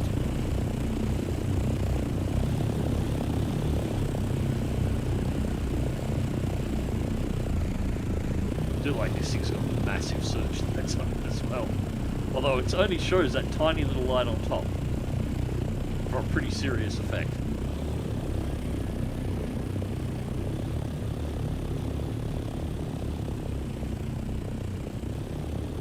Okay, well, I do have the probe. Cool. Are you going to do some probing? I am going to... Yes, I should do some probing as well. I am going to go... Yeah, it should be high enough just up here. Just up where? Where you going? Yeah, straight up here. I'm pretty sure this will be tall enough. Yeah. Well, yes, it is, Jimmy. I really like this. Oh, I nearly... Are you going to stop? No, we're not going to land there. That's just... Yeah, that looks good.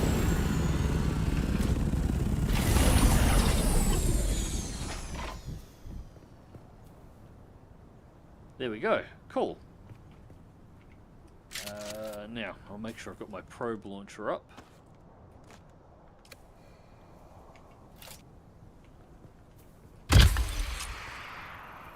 Yeah, let it do its scan. We're nice and safe up here, so we don't need to stress too much. By the way, I bit the bullet and got 40k Rogue Trader. Can't wait to play it. Played the heck out of that game. Yeah, you should love it, especially if you're a 40k fan. Rogue Trader is great. As I said on the previous stream, I actually backed that one ahead of time. My name is in the credits as one of the backers. And yeah, I don't regret it at all. If anything, my only regret is I didn't actually put more into it and get the statue and all the collector's stuff for the higher end support package for it. It's one of the few games I've ever actually done the Kickstarter, whatever it was. I can't remember what it was now, but done the big pre-support for. But yeah, don't regret it. Game is just fantastic across the board. Looking forward to the next expansion pack coming out for it, which is the Arbites, and that's definitely going to require a new character to play through.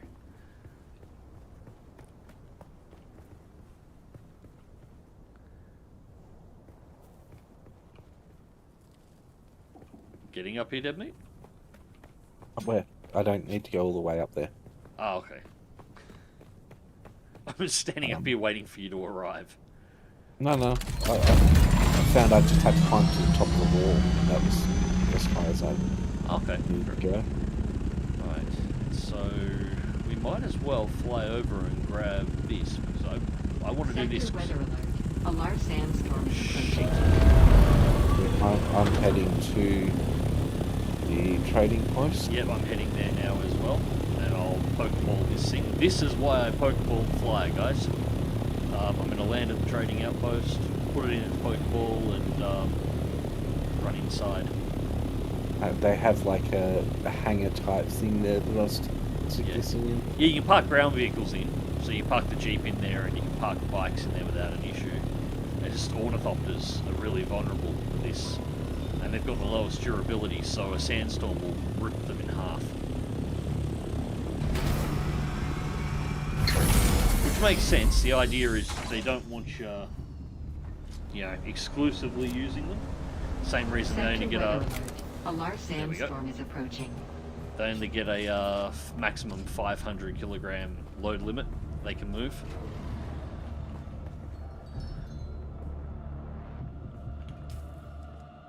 Because otherwise the buggies would be useless. No, not the buggies, the bikes would be useless. The bikes never actually become useless, which is great. I like this.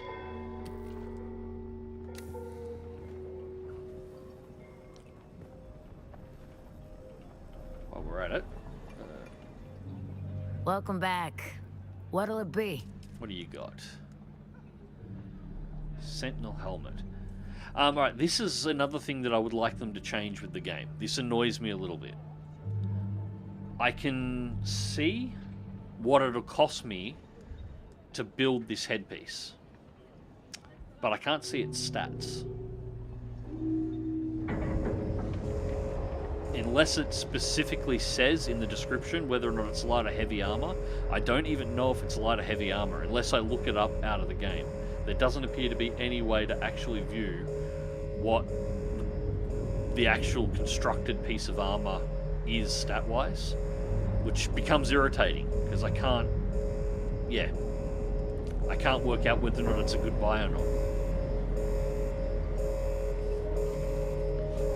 There must be a hangar you can build for your base, although if you're adventuring around and can't just summon it... Oh, there's a hangar you can build for your base. I've built one. I've got a hangar with a pentashield roof access, which is pretty much the standard way of doing it. I don't really like the hangar. I'm actually thinking I'm going to tear down that entire base in its entirety and rebuild it as soon as I've got access to all of the Atreides parts. But yeah, I've got a hangar on top of it that I can park it in, and that's fine. It's just when you're out and about, yeah, leaving it parked outside, if it gets caught in a sandstorm, it's so big you can't really easy outside of a couple of areas put it somewhere where it's safe, and so the sandstorms will kill it.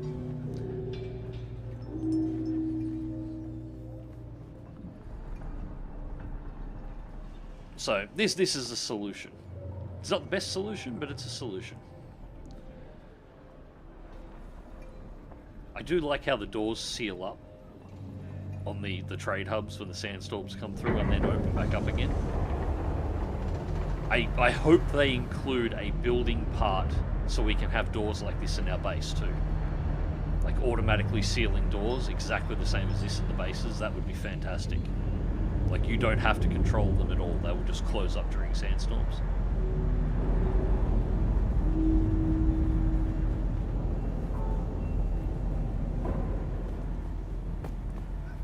I'm going to make my way back to base. Yep. Alright, so I am going to head north, find somewhere nice and high. I'm thinking somewhere here. Pop a probe, and then swing down and find this text. The Lysan Al Gaib. So I can get my Bene Gesserit training. Because I don't have that yet.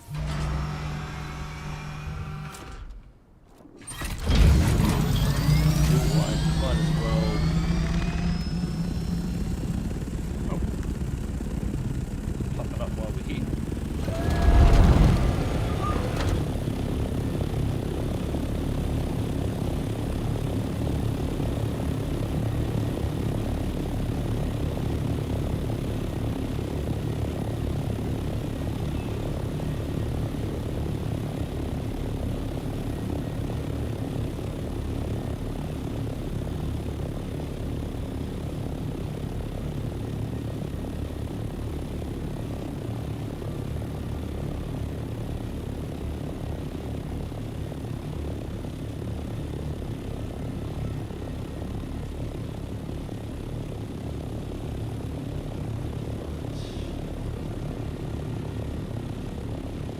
Definitely some really odd-shaped terrain over this side. Looks almost like a swamp that somebody forgot to put water in. It looks like all this... This right here should be tall enough, I think. Be enough for a sensor probe.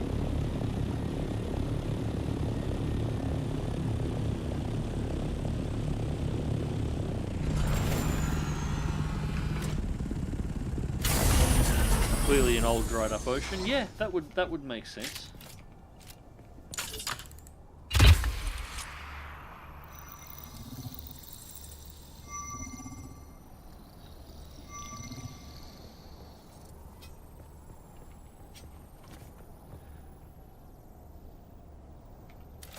Yeah, that is me out of probe, so this is the last scan I can do. I'll have to grab more.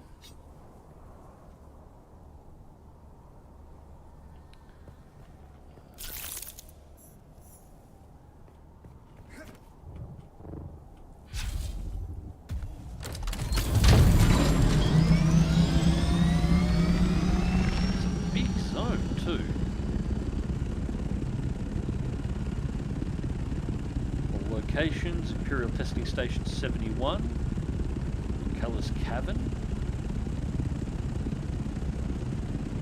Oh yeah, that'll be the one that I Beast Claw. Looks like this is in the top right, north of the House of Ilum. We'll head that way and see what we can find.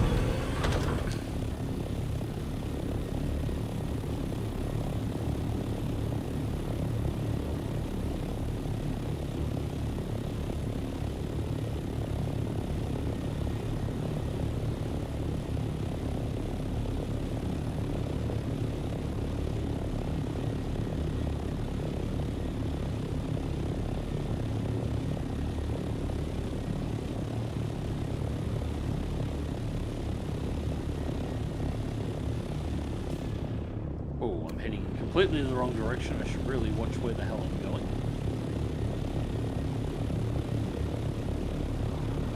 About this way.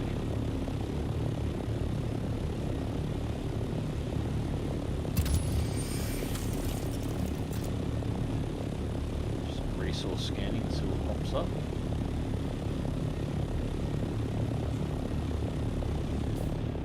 Right, so it's just to our left. Be, at least on the map, marked around this hub here, this spire here, which has some kind of building inside of it. Right, that actually looks really cool. I want those building blocks.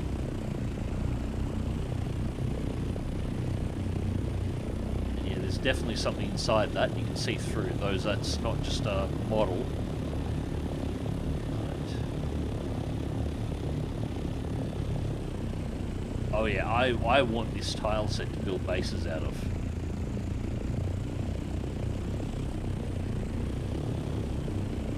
That looks great.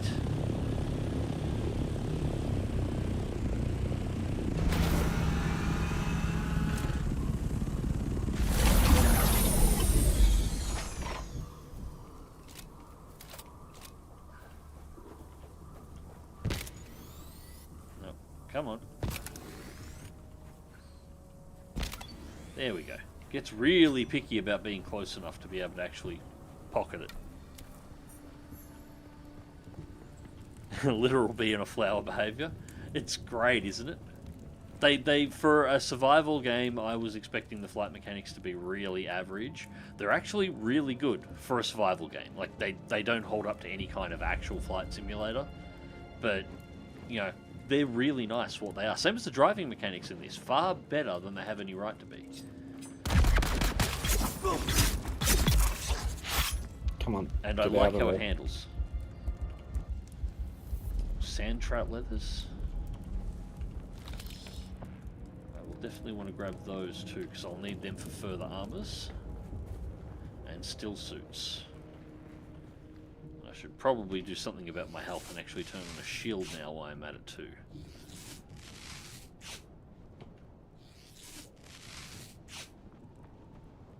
No, of course, but it looks very organic. It's nice. Yeah, it's the same with the, as I said, with the ground vehicles. The ground vehicles sort of feel almost like actual vehicles. They don't drive like you're just moving the mouse and moving it faster than normal, if you know what I mean. You can drift out the bikes. Everything's, yeah, it feels right. It feels like the vehicles should feel. So, not perfectly realistic handling on anything, but they got the balance right. It feels nice. It feels as it should, which is about all you can ask. Like, I want my Sims to be Sims. All I ask from my games that they actually put in a little bit of effort, and there was definitely a bit of effort put into this. Right. We should be able to use just Emperor's Wings to get across that one. Okay, this place is kind of knackered, but I still want the tile set.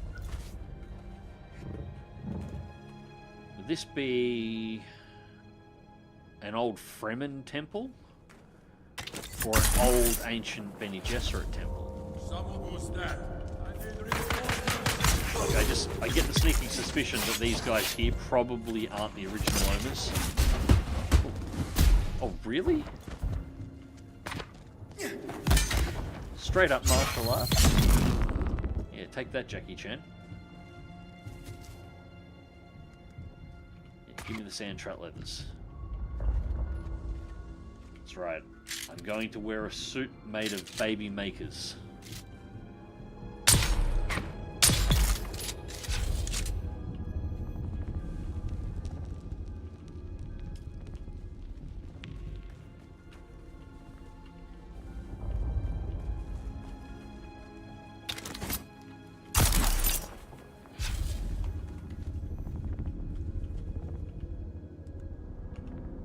Still suit tubing.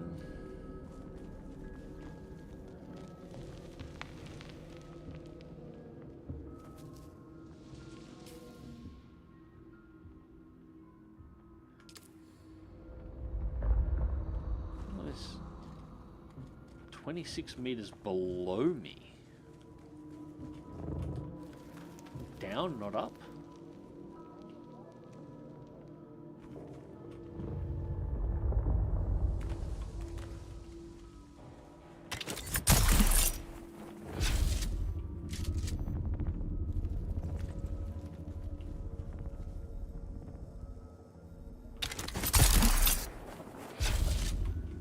Apparently,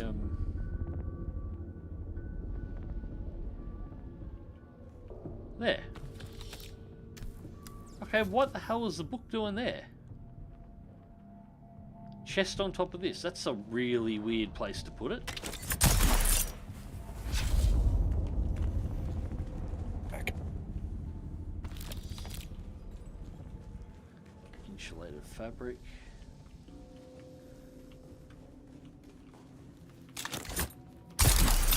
You got back to base all right?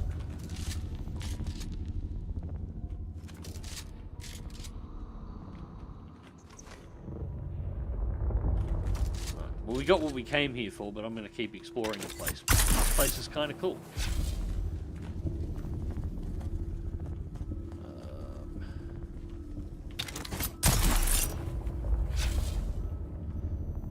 Oh. Grab something. There we go. That was a bigger jump than I was expecting. That gets us out on top. Is there anywhere else to go in here?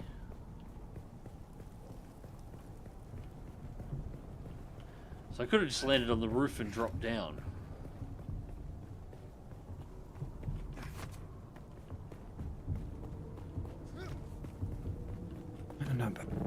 Ah, welcome back. Just asking if you got back to base safe. Yeah. Right. So where... That must be the room.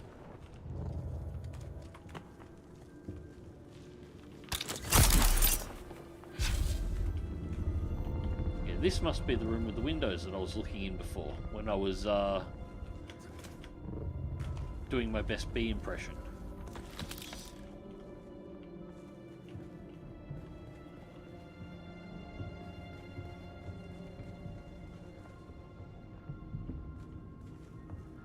No, Mags, don't kill them. They have squatters' rights.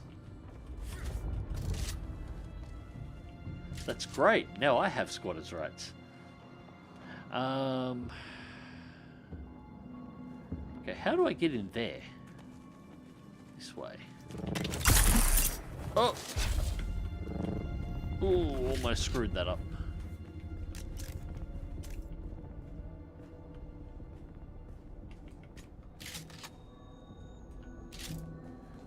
No, this was the room that I was looking in before. Yeah, poison through your shields. Oh. Come here. Oh, damn it.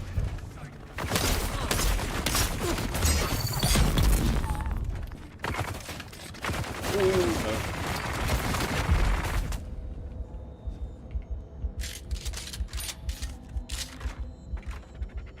Double miniguns.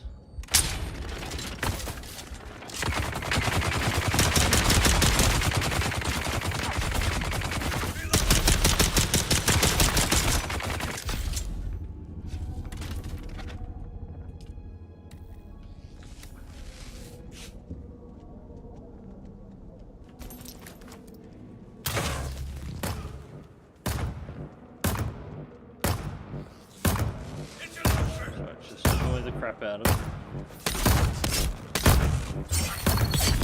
Yeah, that's one.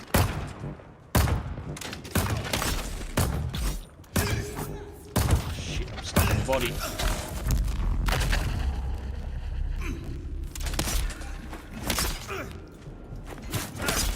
Oh, I'm out of stamina, but I got through him a couple of times, so he's got a poison ticking on him now while I'm getting myself sorted out here.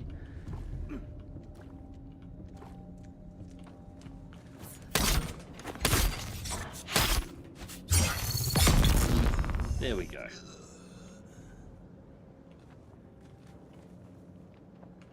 Now I got a decent blade. Biggest issue with those guys is getting close enough to stab them in the first place. If you don't let them get close while you're in cover or have a way of fast moving to them, they'll rip you apart before you actually get to them. Mark IV Hajara Liturgon. Wonder how much that carries. Sandbike Mark IV PSU. I think I can make that, so not too insulated fabric. I'll take. I'll grab that anyway. I might be able to do a repair on it and use it for a temporary as an upgrade.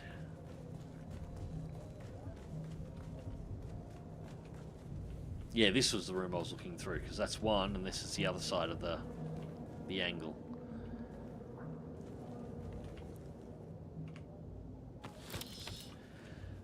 Yeah, I do want that build set. I want to build a massive ancient temple. And then build my base inside of it. No, I won't worry about the aluminium and the rest. We'll take the bullets, so. Okay, so we will head to the roof. I'll pop out the Ornithopter, and I've got a fair load of stuff on me right now, so it's probably not a terrible idea to head back to base and do an unload. If I remember how to get out, that should be it there.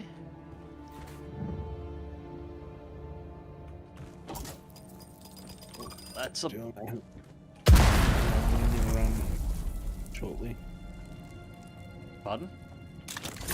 I've got to do an aluminium run shortly. Yep.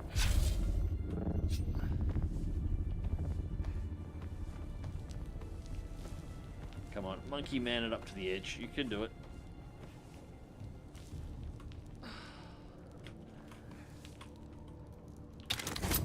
Oh, then I screwed up the... I screwed that all up.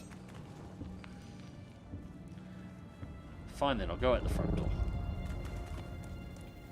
Attack!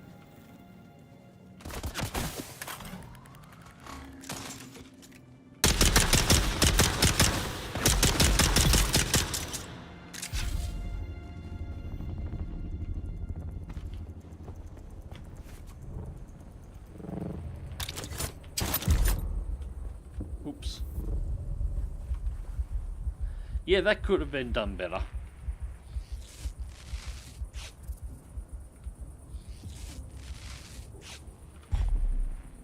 That could have been done better.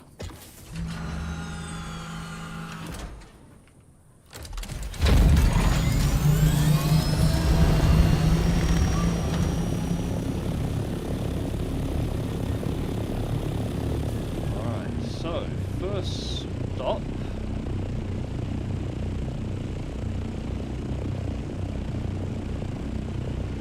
Center City.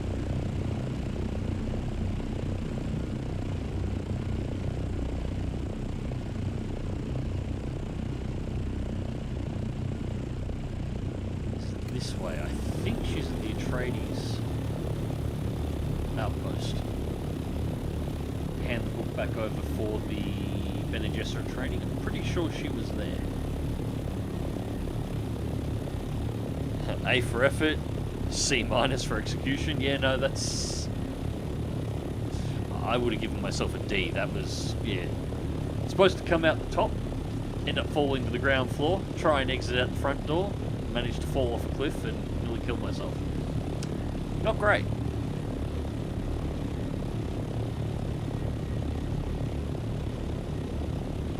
And once I get back to base, I might actually have a look and see what I need materials wise. We might pull the side saddles off this thing and put the booster on it. If I've got enough materials to make it.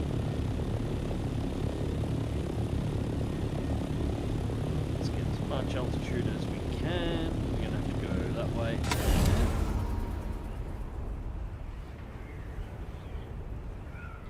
Right, into a glide.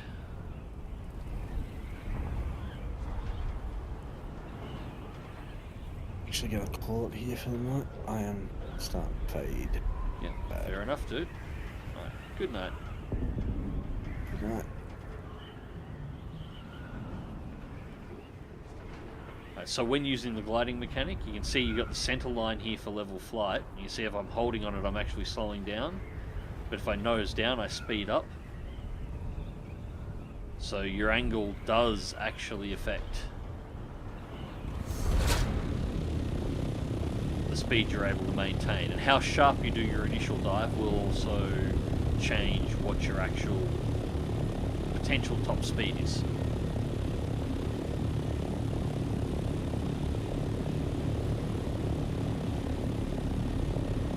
So if you get really high and you do a really steep dive and get the speed up, you'll maintain a higher speed through the glide for longer, but you'll have to spend more altitude doing the dive.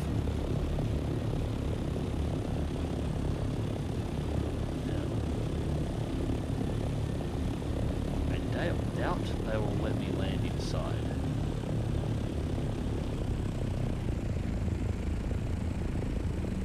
And for deep dives, do the Ornies close the wings? Yeah, you see it do the dive there before it folded the wings back. I'll do another one in a second once we leave here, so you can see it again. I'll go from really high and do a really deep dive.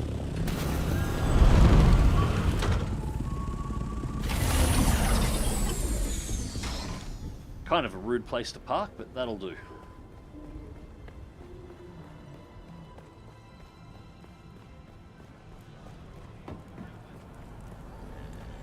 I think that's who I'm after. Again, you brighten my immediate vicinity. I think she's the only polite person that I've run into in the game so far as an NPC. Hang on. The prophecies of the mission area protective. Is this a jest? What? I got the book.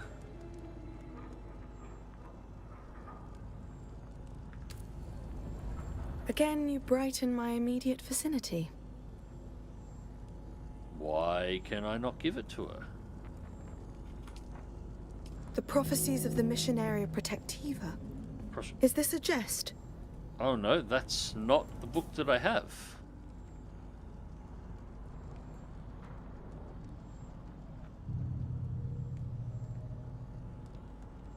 Okay, what the hell? I was sure that was what I was supposed to be.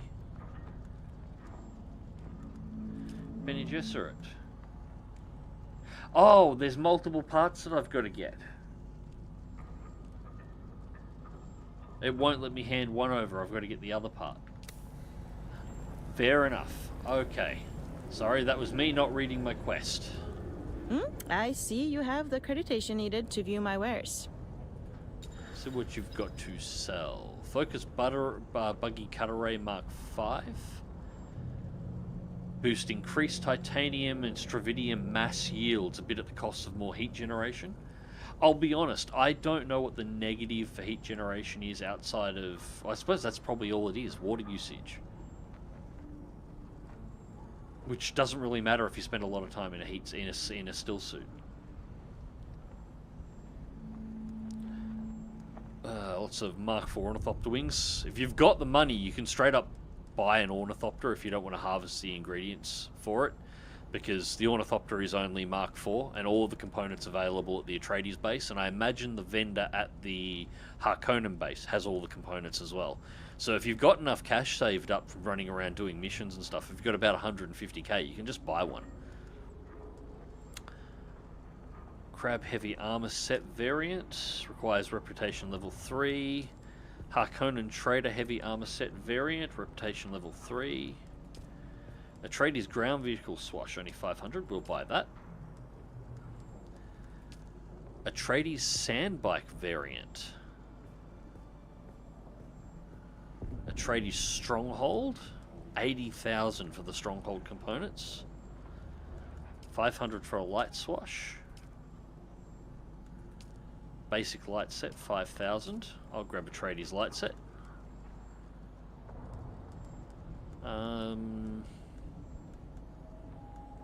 you know what? I'm going to spend the 80. Grab the stronghold. That leaves me with 25. I'm going to grab the sandbike variant as well. It's going to leave me broke, but that's fine. I'll make more money. It's not a problem. Yeah, we'll make much more money. And I don't need a cup of water.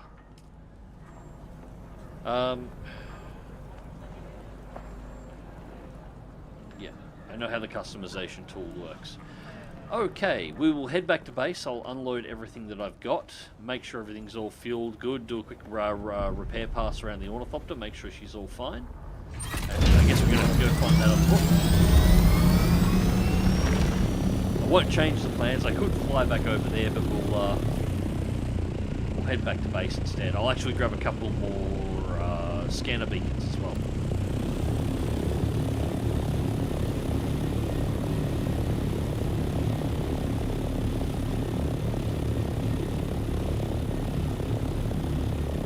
Damn tunnel vision. This game can get a little addictive, I'm finding. Yes, it can. Good games should be this way. High altitude, increased fuel consumption. Alright, we won't be at high altitude for long.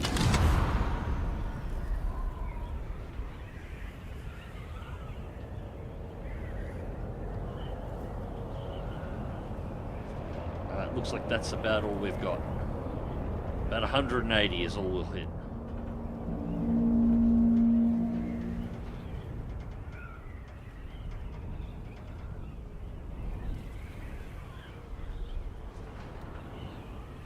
Maintaining 162 on the glide, slight nose up, which means we're not really changing altitude all that much. We'll slowly lose speed over time. But it'll cut down our travel time. Broke but dapper. Well, not yet. I gotta have a look and see what the sandbike variant's all about. But the 80,000 for the Atreides base parts means I can... There we go.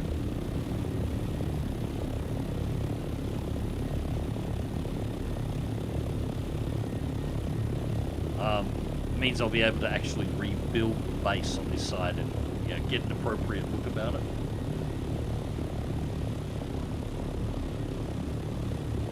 Although, as much as I kind of like the area, but we are, you know, in hindsight, just like having a look around, we are living in suburbia here. Like, look at this. Look at it. Look at them all. They're everywhere. Now, I feel we're living in the nicer part of suburbia, but we're still living in suburbia. So this is the base here. This is mine. I do need to... It was supposed to be all nice and rounded and have the pillars with the worm out in front, and it's just still wound up being a box. So I'm going to have to rebuild it anyway, I guess.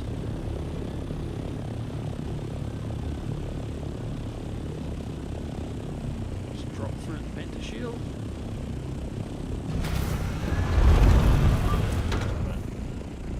About there. That should be... Yeah, that's pretty close to the center.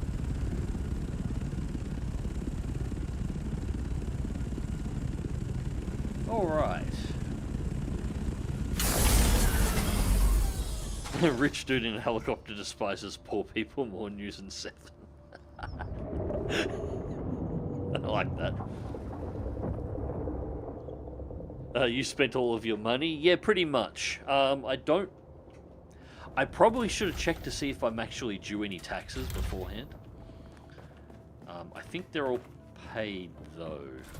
I don't think they're due for at least a couple more. I can check over here. What do we got? No, taxes due, 0. Storm alerts were clear. We've got 16 days on all the generators, so we're all fueled up. I do need to check the wind turbines, just to make sure they're all good.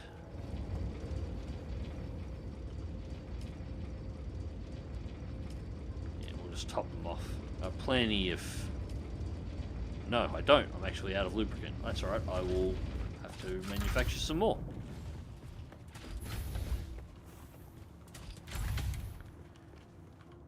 So, yeah, I will rebuild this entire base regardless. Shadrath Stillsuit Gloves. Shadrath was a Freeman warrior who killed dozens of Sardaukar and Raza across the shield wall.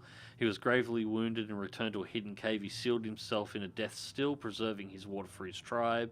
This unique armored stillsuit is based off the design of one found abandoned by the death still.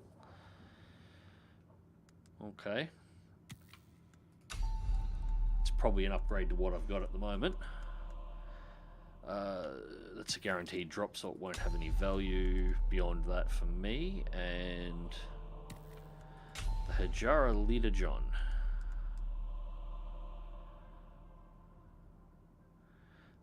The Decathlon, that's got 10,000 mils, so 10 litres in that one. What does this one carry? Where is it? There it is. Left out. Now I can show stats. Only 2,250.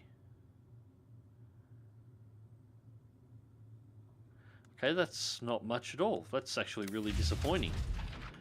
When you've got access to these things now, which are 10,000 container capacity. Although to be fair, that's going to be entirely for water harvesting, which I don't need to do at the moment because I have water everywhere. But when I need to harvest, I'll repair that and I'll be using it along with my industrial dew scythe.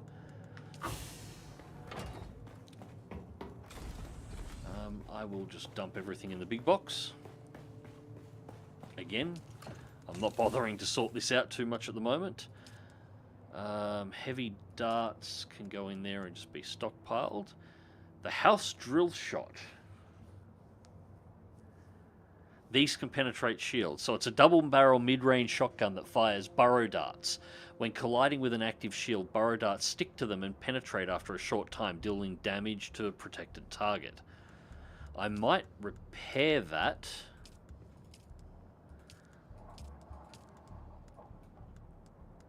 And give that a test in exchange for my pistol. Insulated fabric I'll need. We've still got the fuel cell for filling everything up. And I do need to run a repair over everything at the moment anyway. I'm kind of busted.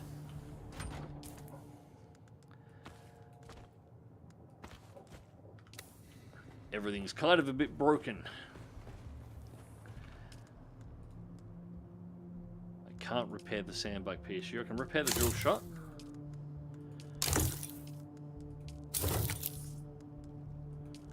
Servo probe launcher, not a problem. Blood extractor, that's nearly knackered.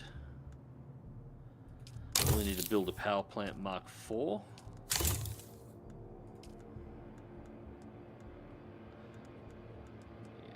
That blood extractor's it should be alright for a little bit longer yet, but right, we'll swap that out. What does it use? They both use heavy darts, so that's going to be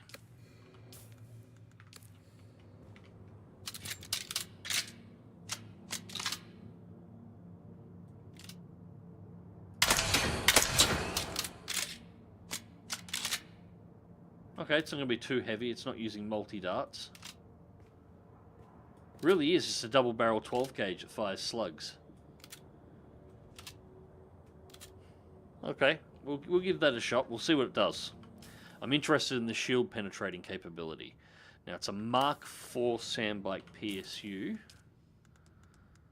So sandbikes. That's Mark V's. I've got it researched. Why can I not repair it?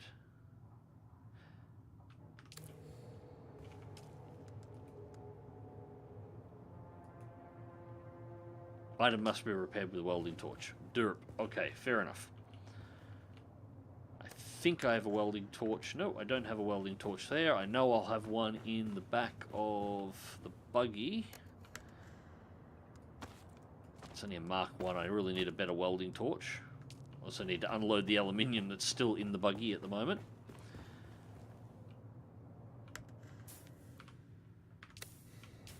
Alright.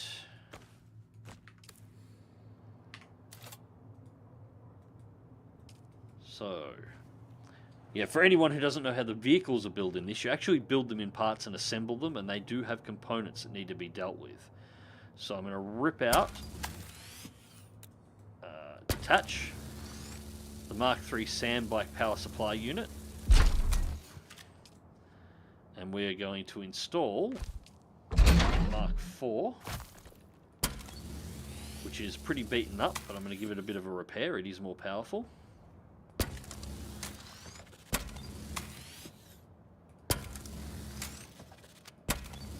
Yeah, this thing's mostly okay. It's only had a little bit of wear from the last time I drove it. Alright, now, let's see. We have a variant. A tradie sandbike variant. Okay, that's easy to put on.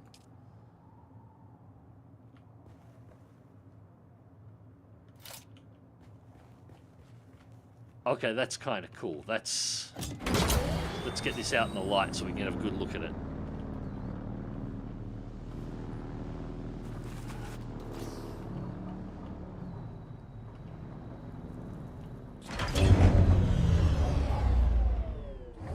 Oh yeah, that's kind of cool. That's very, very 80s future retro, isn't it? Looks like it's covered in carbon fiber or some kind of rubberized material. And it's got the Atreides logo on the back. Nice. Treads seem narrower in this one.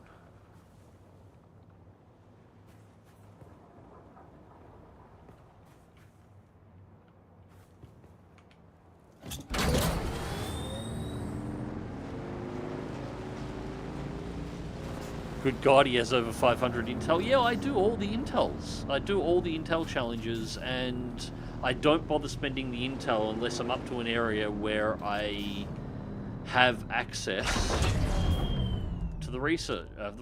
So yeah, I've got 538 intel available at the moment, but I've only got access to aluminium stuff. So I've unlocked, I believe I've unlocked everything up to aluminium in every single tier. But I haven't bothered unlocking anything in the beryllium side yet because I don't have access to the materials. I will start sniffing it around and seeing what I need, but I don't spend the points. That way I've got all the points available, so when I get access to the next material, I can start picking and choosing what I need ahead of time, and I don't have to worry about the cost. It's just all there. And I get the opinion that the game gives you far more intel than you need to unlock everything in the game. Like, it's not a one-to-one. So if you're going through and completing all of the intel bases, killing all of the mobs, doing the quests, and just, you know, playing the game rather than trying to rush it, well, there's been basically no point in the game that I've been playing on any of the characters that I've created that I haven't had a surplus of intel at all times. Same as with skills. I've got 32 skill points sitting here. Why am I not spending them at the moment? I can't. Like, I've got abilities here that I'm not going to equip that I don't need to, and all of the abilities that I do use, and all of the passive abilities across all the classes, I have maxed out to the current max level. I can't spend any more points unless I've completed the quests that allow me to unlock the next tier for the characters. So, like the next tier in training. So, yeah. That's just been my experience so far. If you're just going through and playing the game and playing it, you know, regularly, you know, trying to complete everything through it, not trying to rush to just end tech, and instead just going through doing missions and exploring, completing everything you come across, you'll wind up with far more in the way of intel and even experience points than you can spend based on where you are in the game. It's just...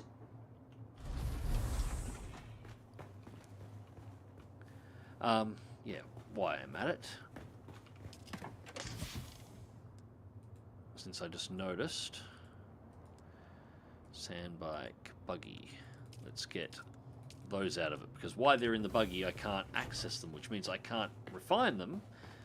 Which means I did have aluminium that can be refined. So I can spend some of my goddamn water that's currently sitting there. Yeah. 84. Boom. That blows some water. Now we fill up the blood machines, which are probably... there we go. We'll extract and finish. Fill up our portable can. Really need to upgrade this to another large one. We still can't empty all the bags. Alright, hydrated. Alright, so next...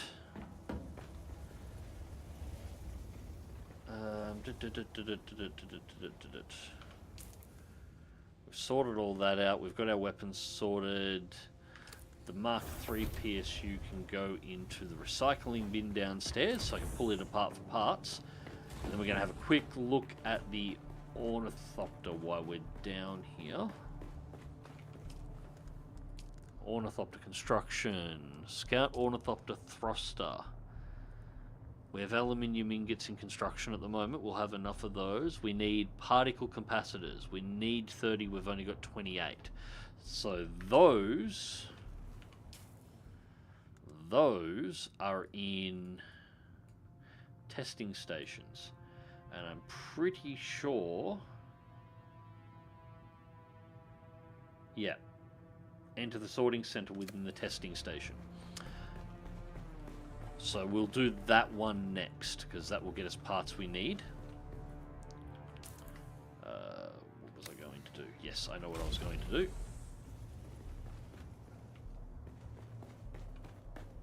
By the time we get back,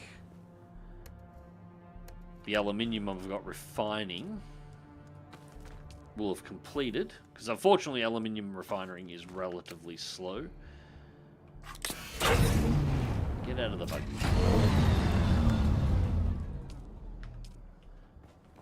So that'll give time for that to complete.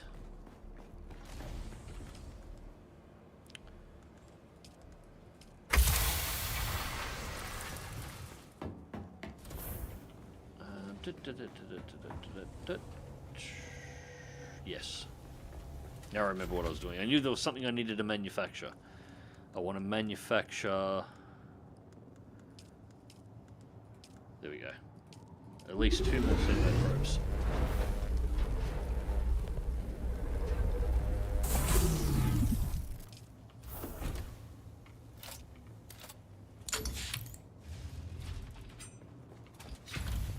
So I won't bother pulling the sides off this at the moment.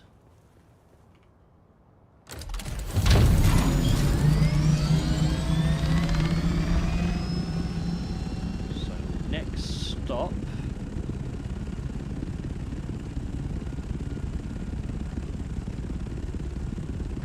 Go ahead here. I'm not sure if this is underground or if this is actually part of testing station 23.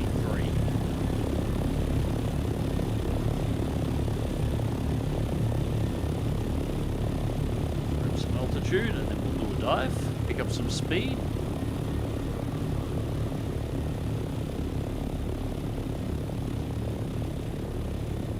Wings and engine are getting a little bit pink. Might have accidentally rubbed it against a few things.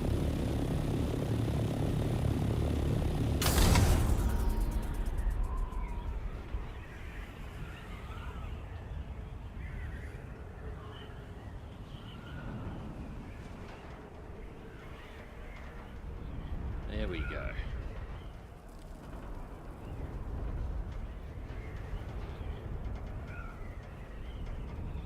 Kind of pretty from the air in early morning, isn't it?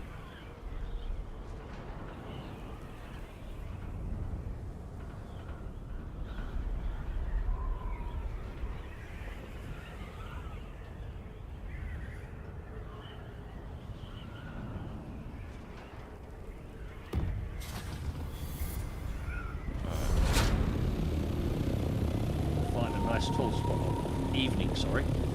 Find a nice tall spire to land on. More resources. I am amazed with the amount of resources that are just sitting up on top of the rocks. And it's aluminium again. It's really easy to access.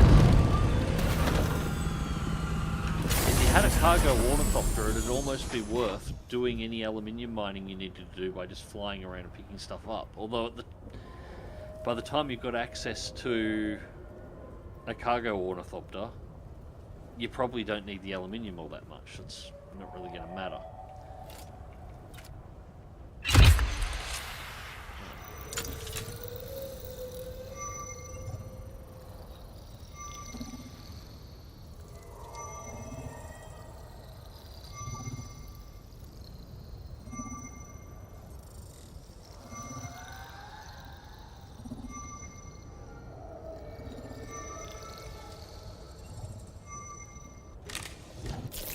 And there we go.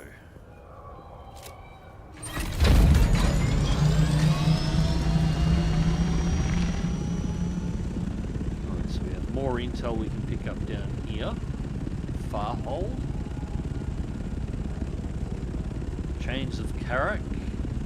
Cul's Splinter.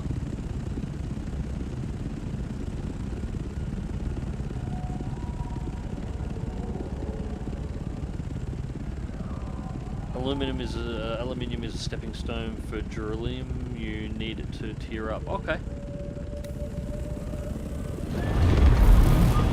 So it might be some usage in it.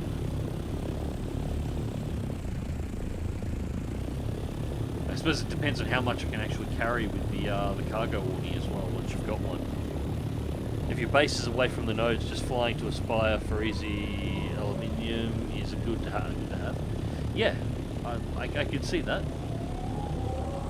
So that is a camp. 200 meters down. So whatever we're doing has to be here at the surface. It can't be down in the mines.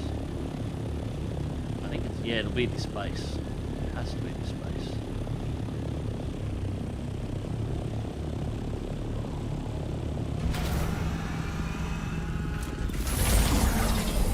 I do think there would be some kind of reaction to an ornithopter buzzing around like a giant bumblebee, or really dragonfly, because that's what we're going for with the look, and then just landing outside unannounced.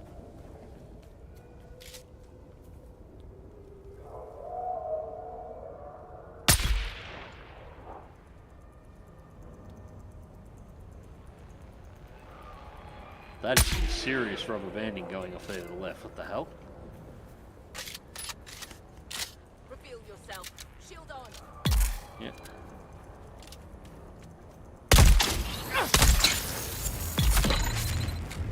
Oh, wow.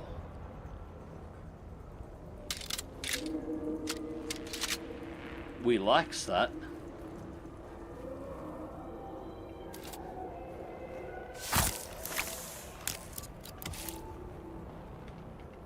Yeah, I like that a lot.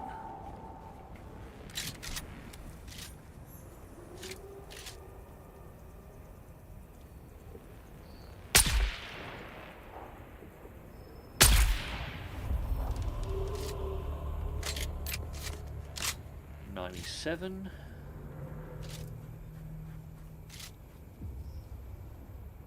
There you go. Pulled a little high. There you go, gotcha. There we go.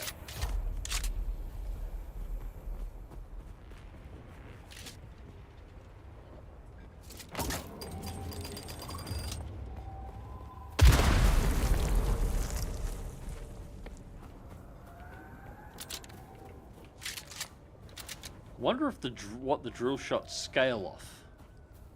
Because they're a shotgun, but they're not firing a scatterblast, so they... Do they still scale off the scattergun damage, or if they scale off rifle damage?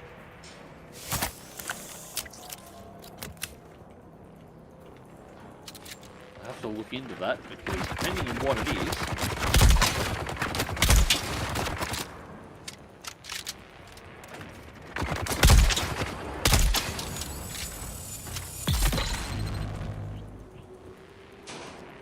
Yeah, that just makes these guys trivial.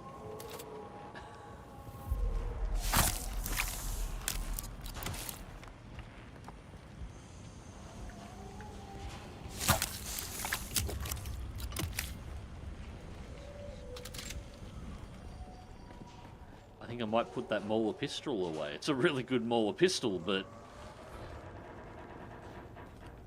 I'm not sure it's going to be necessary anymore.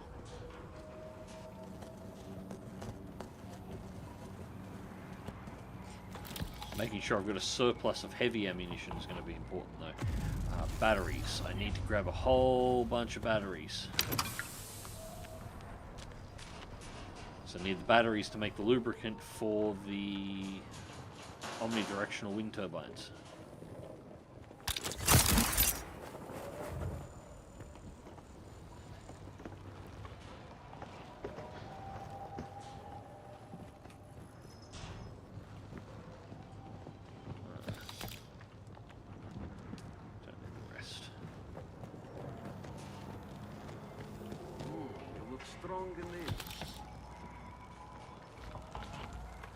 I heard you. Where'd you go? Where are you?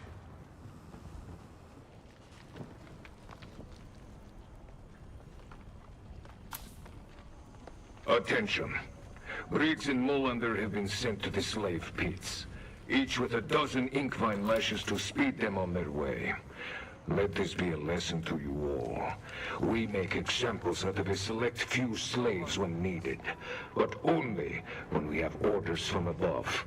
We are here to do a job. The captives are not your personal playthings. Anyone who doesn't understand that will join those two in the pits. Slaves are heavy pants. I make ones of those.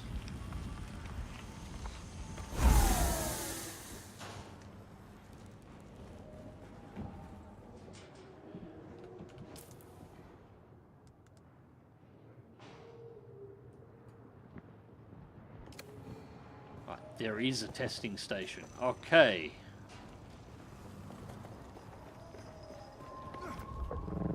This base is just outside a testing station, so this is not where I actually need to be.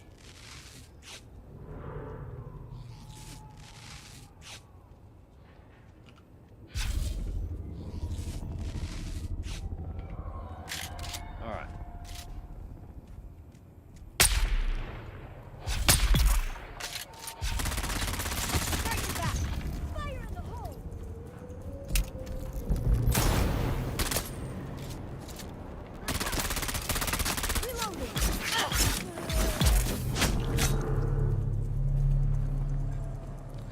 This will be where I need to go. So I might have to dump some of that ore that I'm carrying, but if I have to, that is acceptable.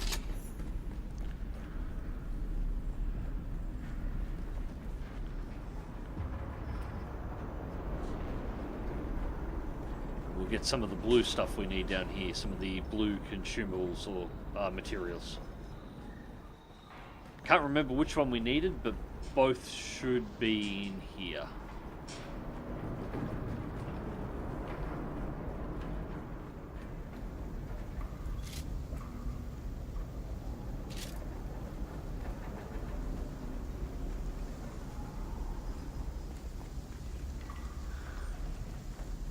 Found you! I require assistance!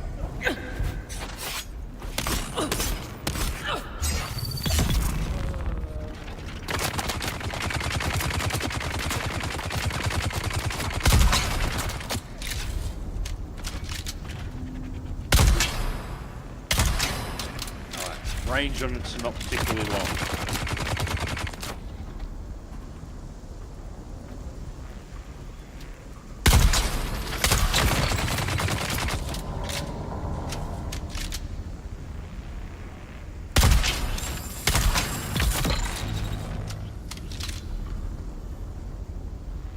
But that's not bad. We can work with that.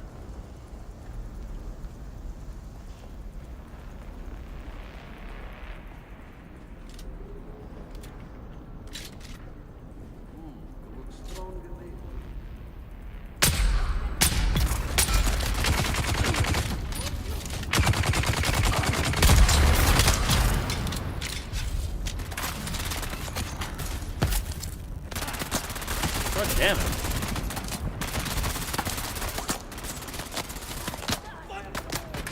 God, they're everywhere.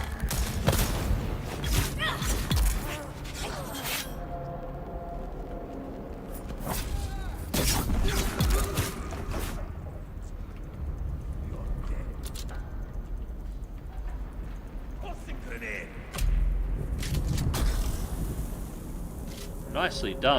Just got yourself.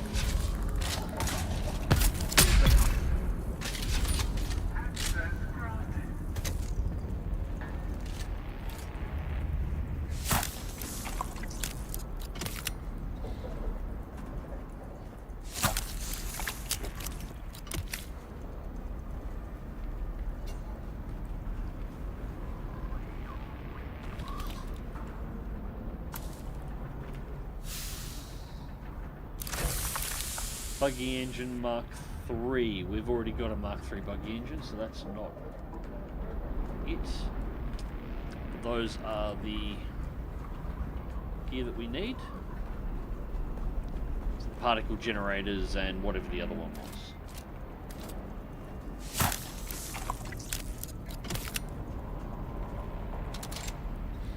was. I'm never going to get over just how monstrously big this thing is. It's ridiculous, isn't it?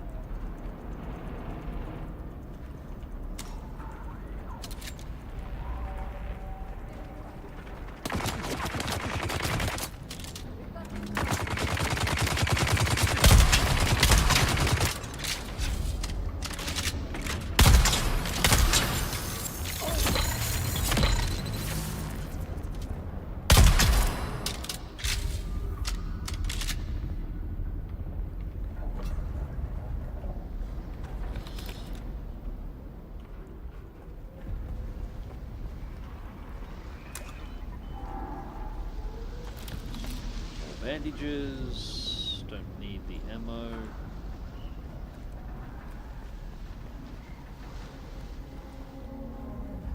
It's 32 meters down.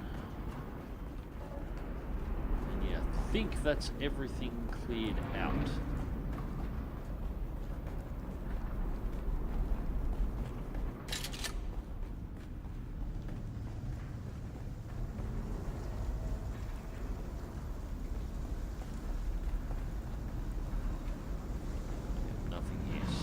Go down these stairs, I'm guessing. Sector weather alert. A large sandstorm is approaching. It's alright.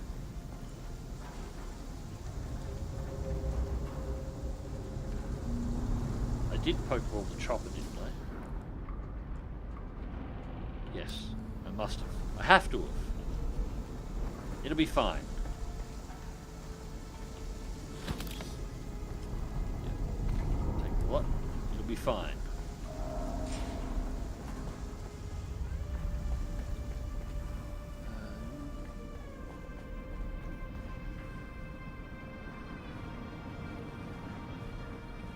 Guys down there. We have a penta shield that we've got a security key for over here. So which way is forward and which way is a treasure room?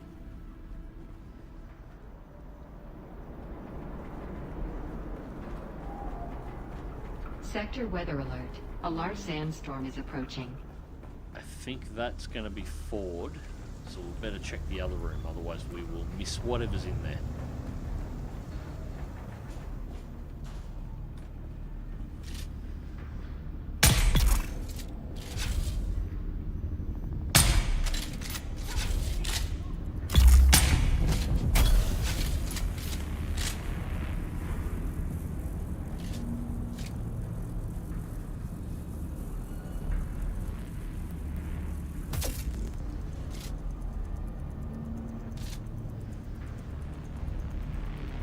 Really do need to start using the gravity manipulation stuff more.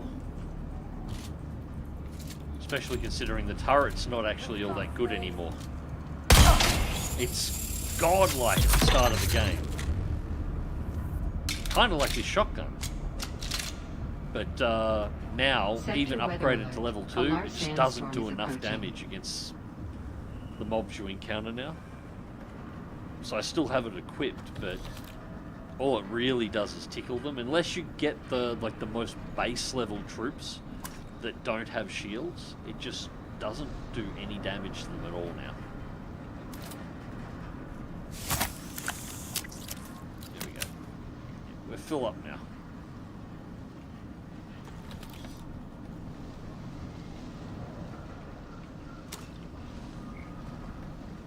full of blood. We've got a full liter jar of water, and our hydration level is at maximum.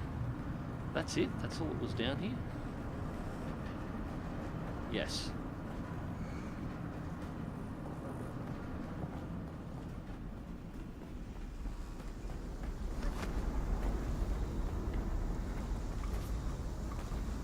Sector weather alert. A large sandstorm is approaching. Check the room up this end.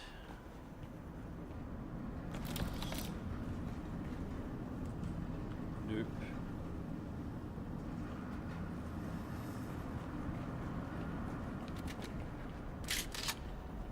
Getting a lot of dud loot down here. Eyes on hostile. I spy your target. Damn it. They spotted me before I...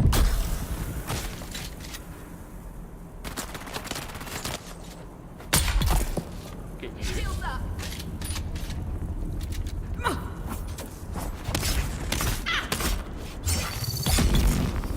It's one.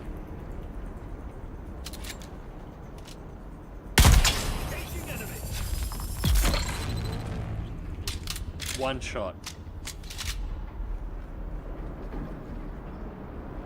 Just, your shields don't matter anymore.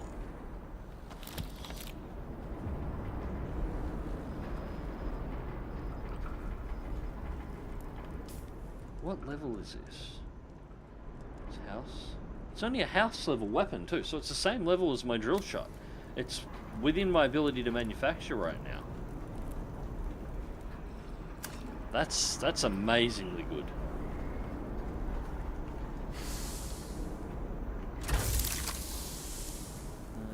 Artisan disruptor, no.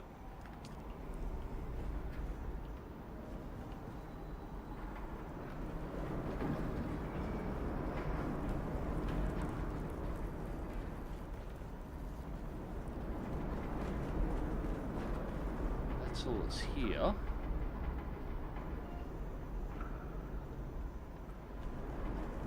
Meters down.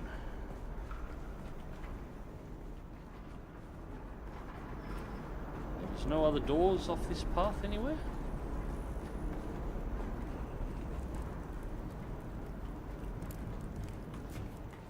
Nope, okay.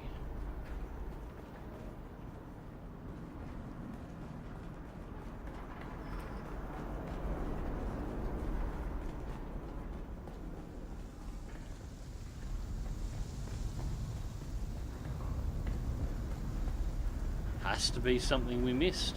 We were down here before. Has to be something we missed. Oh, I walked right past it on the table. I walked right past it on the table. Right. At last, the records include the entry for Shimo. I'd almost given up hope, but the record states that she was sent to Neo-Carthag. This is devastating news. Neo-Carthag is a place that chews up people and spits out corpses. My heart breaks to think my sister is in that place. But thanks to you, we know where to look. The slaver operation is filled with corruption. Perhaps a suitable bribe can save her. It's my turn to act. Thank you for all you've done. My blessings follow you, and may we meet again one day. Okay, so that's that completed. Handheld life scanner. A unique scanner that specializes in only detecting the living. Wonder if that'll give us some kind of look through the wall ability.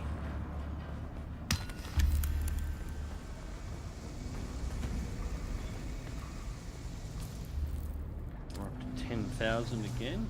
So we're up to 15k, which is fine. We'll have plenty to be able to pay our taxes again now. Because again, yes, paying your taxes is a thing in this game. Every 10 days, you have to pay a tax if you're using the large console to claim territory, or the advanced console to claim territory. You must pay your dues to the Emperor.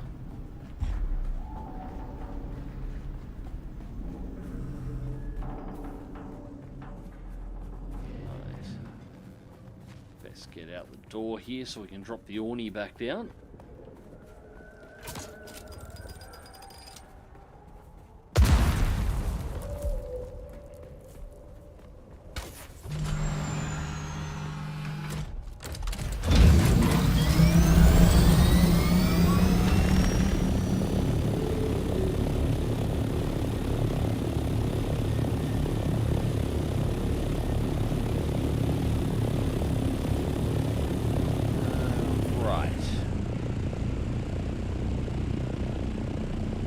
back over here if we're going to do the other Bene Gesserit part.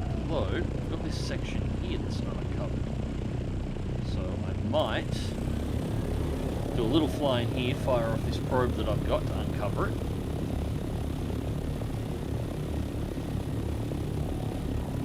And then we'll be able to scoot back to base. Do a quick unload, and we should have everything we need to build the booster.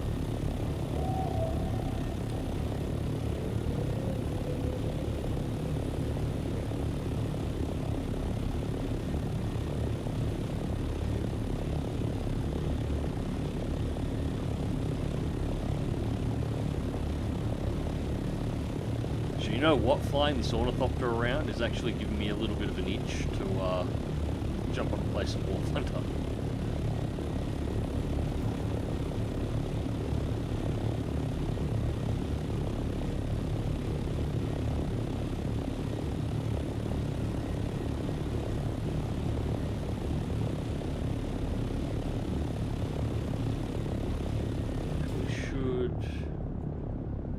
No, still got a little bit further to go yet.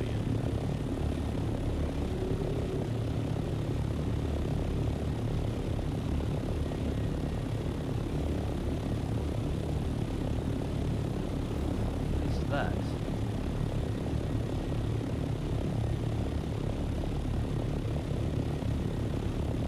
It's maybe a mine entrance. It's the right area for it.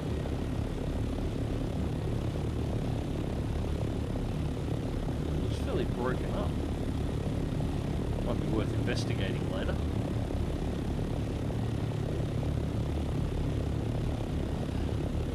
Fuel up too when we land.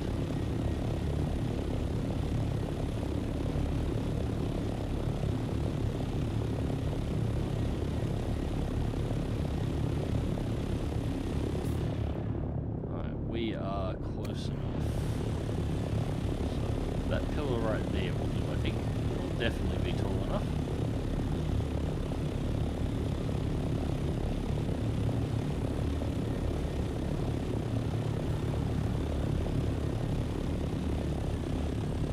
People have built all along the back of the shield wall.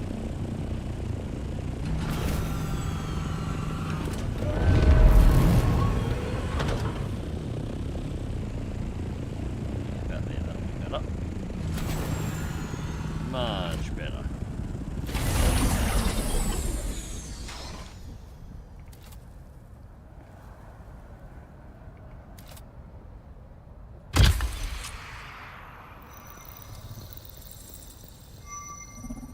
Yep, playhouse. I think that one and that one are actually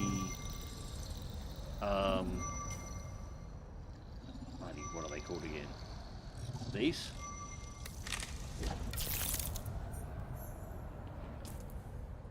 Yep, that one and that one. They're both like the villages that you gotta raid.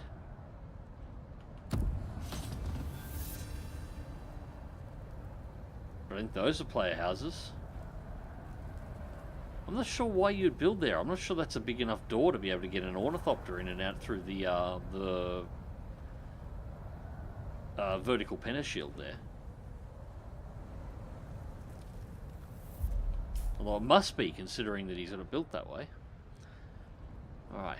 Imperial Testing Station number 142 is there, and number 17. Still got to uncover this back section. Although I'm not too stressed, because we can only explore what we can explore, and then everything's going to reset again. Actually, there's no point in me going back to the base. We'll do that last. We will do that last. We're already over here. We may as well go west. I want the Bene Gesserit.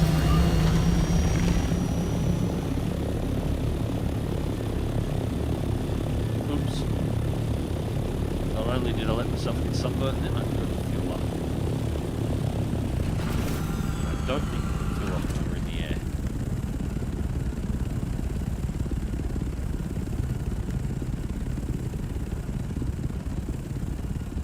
There's one cell out.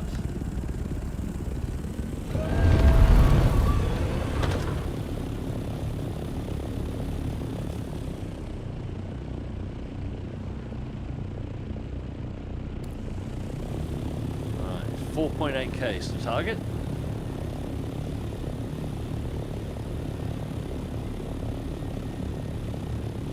Pretty sure that's a player base as well.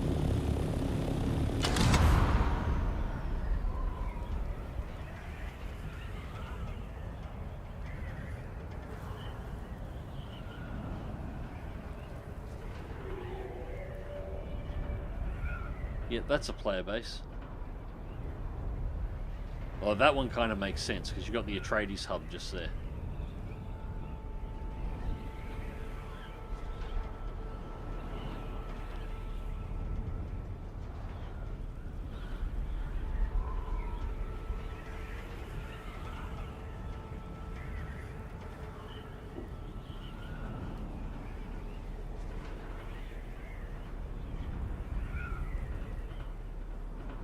Also got to locate the third trial. I have no idea where I've got to go for that.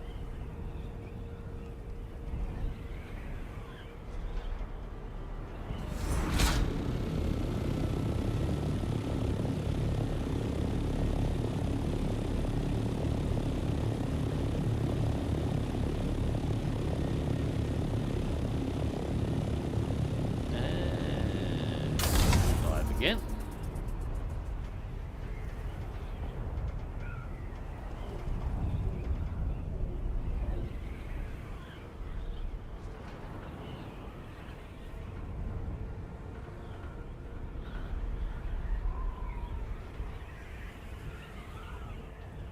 I do love this mechanic.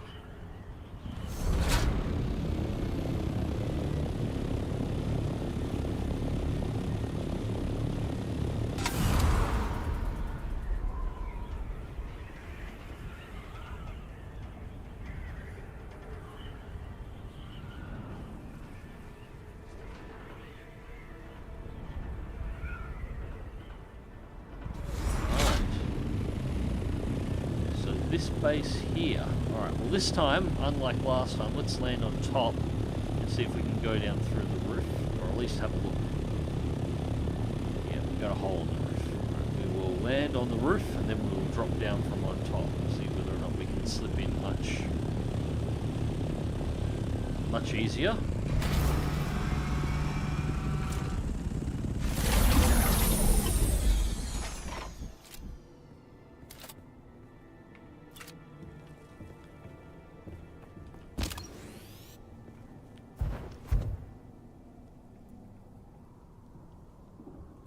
Everyone's gone quiet in chat. Did I get boring or something, guys? What's up?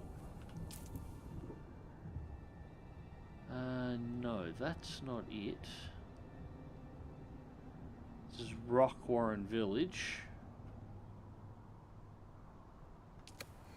Go further this way, although we're not far off. It's only 100 meters down.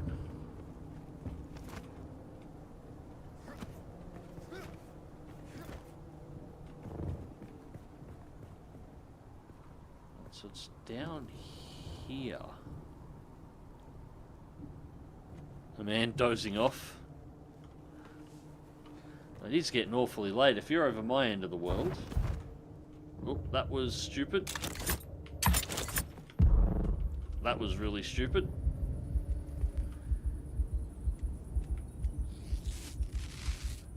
When you Alt-Tab, Alt is your dodge button, so you automatically dodge backwards. So I just Alt-Tabbed out of the game to check the time and dodged off the edge of a cliff. It is 2:42 in the morning if you're over my end of the world. Good thing I didn't leave the awning at the top. While we're here for a start. There's someone here.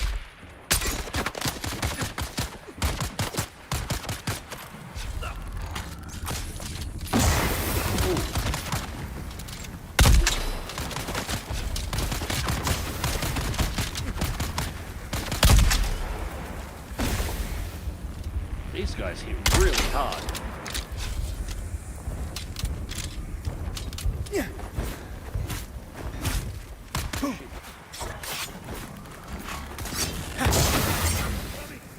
That poison is awful as well.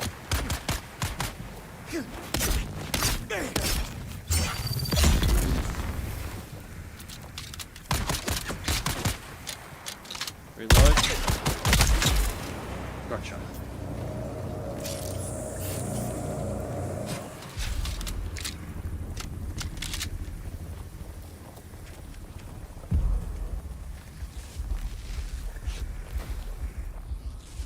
Alright. Again, multiple fuck-ups in a row. I was busy eating and remodeling my base again. Hey, dude, I just unlocked a whole bunch of Atreides stuff. You know I'm going to be rebuilding that entire base. That monstrosity is getting rebuilt, and I'm probably going to buy land around it as well, because it'll need to be bigger. And shift tab is your only concern. Is time or escape first? Yeah, escaping first is probably not a bad idea. Just forget. To avoid the shift tab key, just hit the Windows key. No, that won't work because I disable my Windows keys. I do that deliberately because, yeah, Windows keys, bad. Especially if you're playing around with near Control, Alt, and Shift a lot. Alright, we got some climbing to do.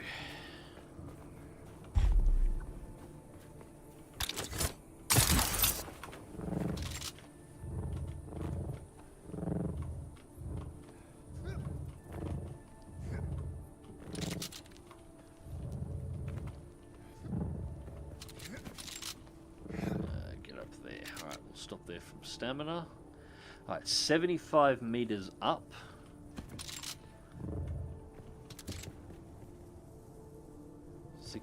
It's gonna be, yeah, it's gonna be inside. It's gonna be inside that village. It's gonna be in there. So can we access via that cliff? Maybe. The red light seems to be trying to get my attention. That's not. We'll try that again.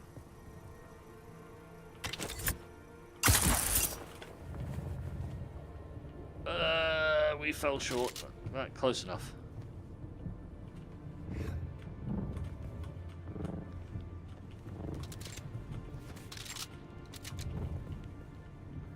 Close enough to be able to get it now. No. Or maybe. So this is the way inside. Yes, red light.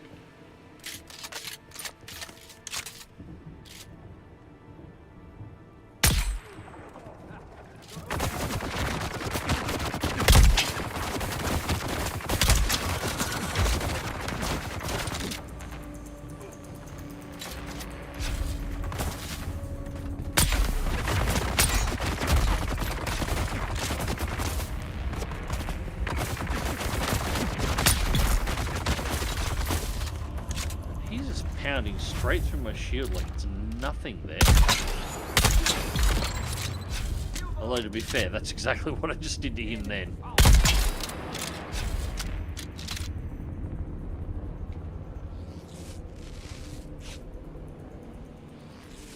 Well, to be fair, I did get bum-fucked in War Thunder a few times because of the Windows key.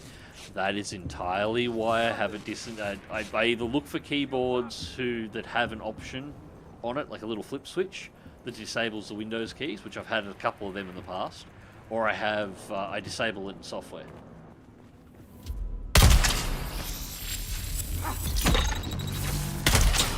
Got them. I like Windows keys, but they just, in some games, they just... Oh, that's right, everything's already taken. In some games, yeah, they just constantly cause you problems. Juneman Scout Jacket. I'm not sure if that's aluminium tier or the next tier up from there. I would check, but I gotta find these guys. He's up here to the right. Where is he? Who are you? I feel like he's almost behind me at the moment.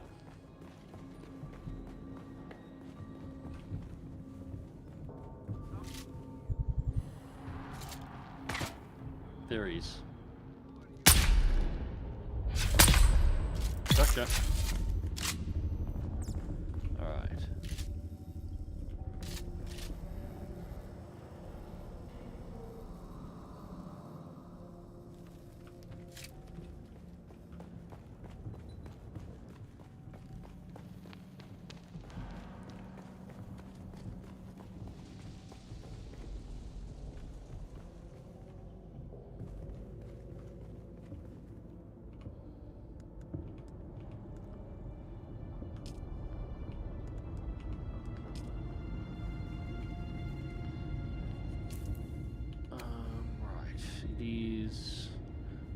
Above us, 33 meters. So...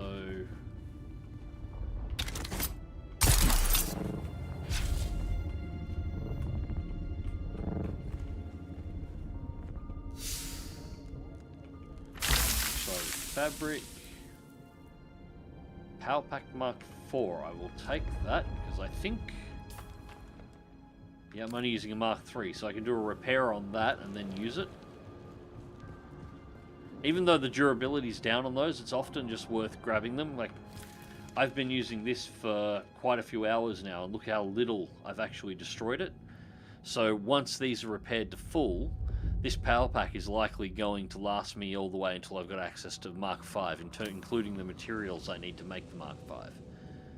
So just because you pick up something and it's a bit worn, don't stress about that at all. Use it anyway. There it is. There's the book.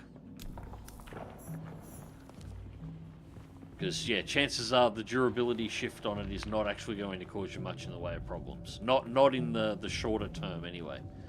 While you're progressing, you'll wind up with better gear faster than you wear it out. Yeah, this has to be a tile set that you can get. You could just build some really, really awesome bases with that.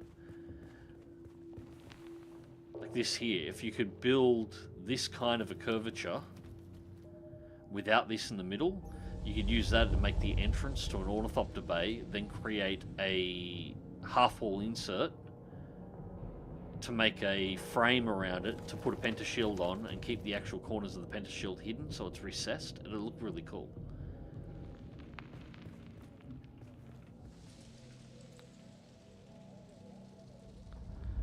Right. This was supposed to... We were going to drop down from the top. But this top is looking awfully enclosed.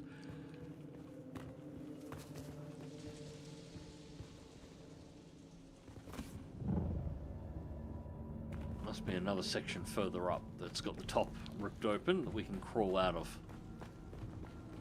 Oh, that was almost a problem. There, I think. Or maybe out there. That looks kind of like a door.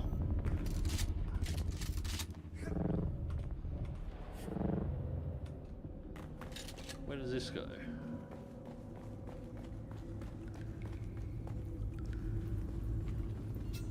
We have spice. Is this where we need to go for our third trial? No? No, this isn't a spice room. This looks like a spice room.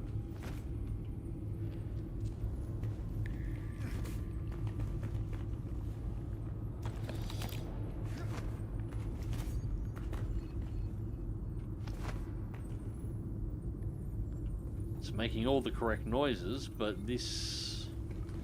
it appears to be a destroyed spice room.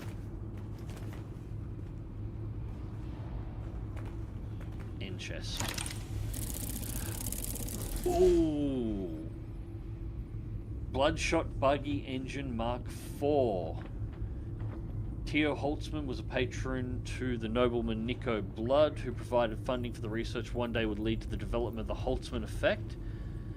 But earlier experiments such as this unique engine are another result of that collaboration. The name has been corrupted over the centuries since. Very nice. I will take that. Large blood sac.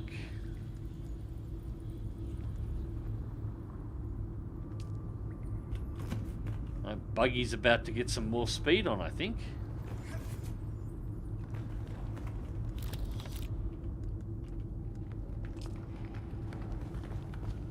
Alright, that's not our way out, but that was definitely worth it. Alright, we should have everything now, I think. Journey. Bene Gesserit Basics. Yeah, just deliver the books. So we've got both of them now. She should actually accept the books now. If we can work out how to get the hell out of here.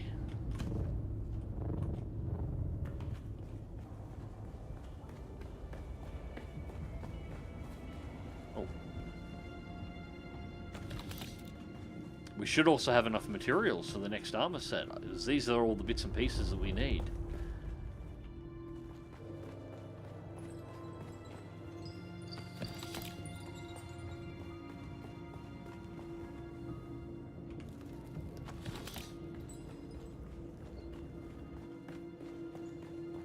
Alright, 165, 175. This has been a pretty good run.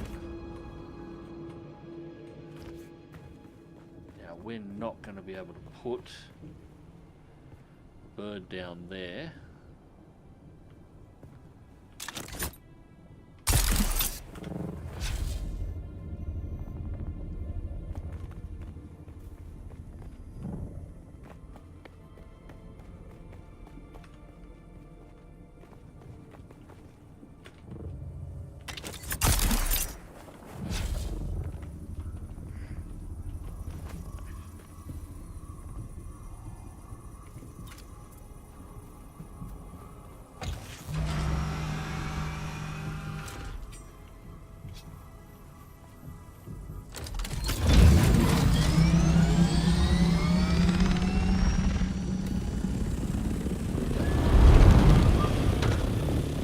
Let's head to the Atreides base.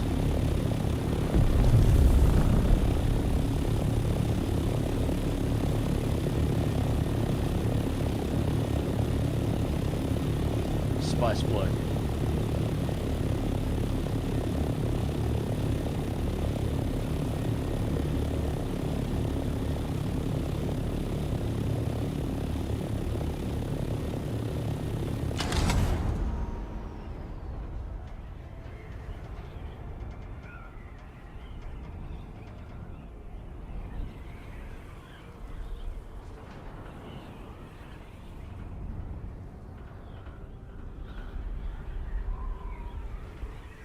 Yep, there's the electro worm again.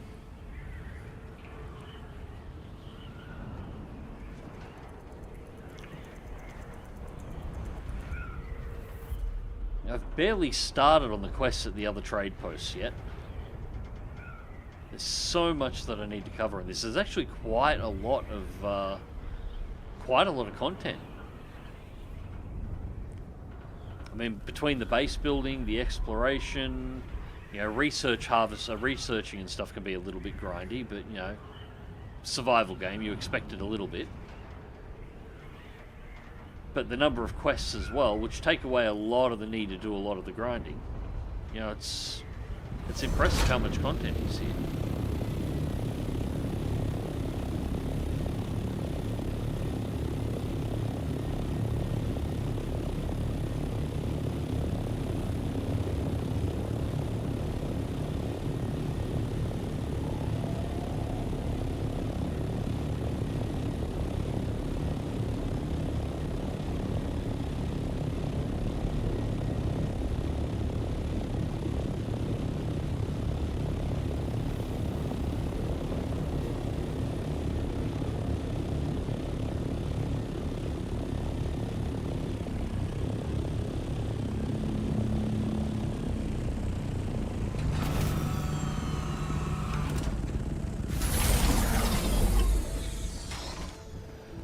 Alright, and in the books, hopefully it's only one quest. Ooh, probably drink something before I die. There we go.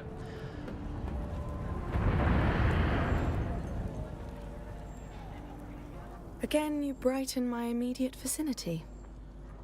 She is very nice. Yep, here we go. Now it's going to let us deliver the books. The prophecies of the mission area Protectiva. You honor me with these vital relics, and so I shall honor our bargain. Listen well, and heed my teachings. Your body and mind acclimate to the teachings much too quickly, and yet I sense no deception in you, at least not regarding this. Strange. I can help you no more. Do you know who can? Seek out Jocasta Cleo. She was higher up in the Order, in line to be a Reverend Mother. Last I heard, she's in Harco Village. Like me, she's in exile. A minor courtesy, but you are welcome. Perhaps I've earned some trust. You can tell me why you're on Arrakis. Perhaps you have. I'm in hiding from the Bene Gesserit. I once belonged to the Order, but that relationship was not entirely successful. Ah, so she's a rogue. Yeah, she's far too polite to be Bene Gesserit. I narrowly escaped execution. I was a devoted pupil. They say I was obsessed with learning about the Missionaria Protectiva, no doubt to discredit me out of fear of what I'd learn. At first, my concerns were dismissed. Then I was warned. I persisted. It escalated until I found myself rifling through a Reverend Mother's papers. Okay, I that's nearly not a killed smart the one idea. who found me. While I awaited execution, a cadre of my sisters, those who saw sense in my suspicions, helped me to escape. What did you learn? The Missionaria Protectiva. The black arm of superstition. At first my interests were academic, but by and by I saw disturbing patterns. I saw plans, seeds of manipulation that take generations to germinate. To what end?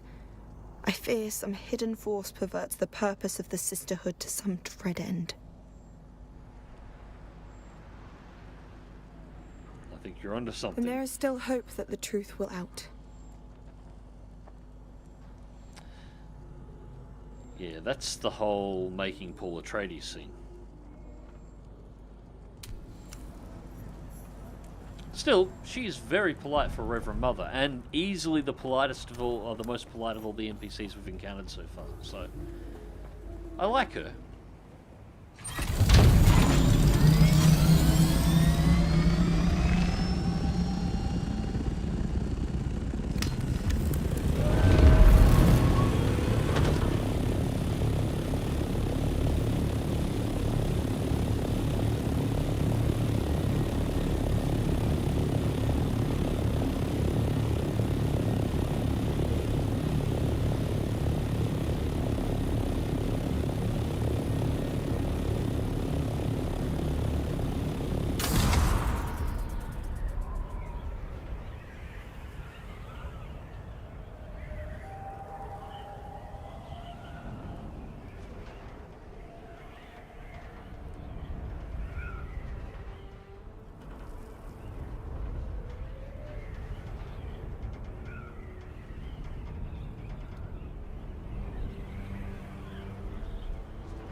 This really is the best way to get around.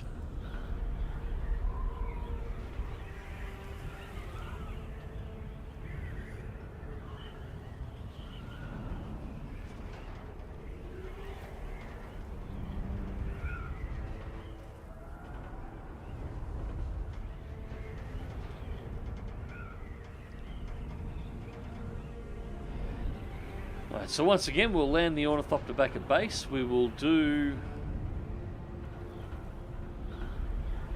a bit of a repair pass, and then at this point at nearly 3 AM guys, I think I might actually call it.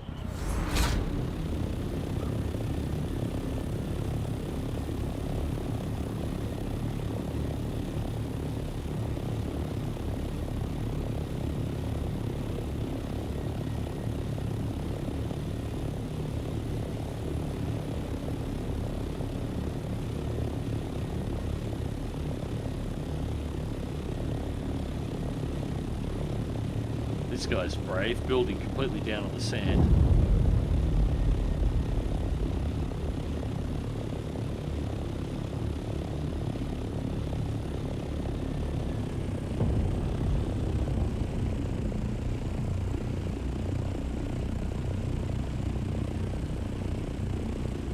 It's a ship crash coming down. No, we better not.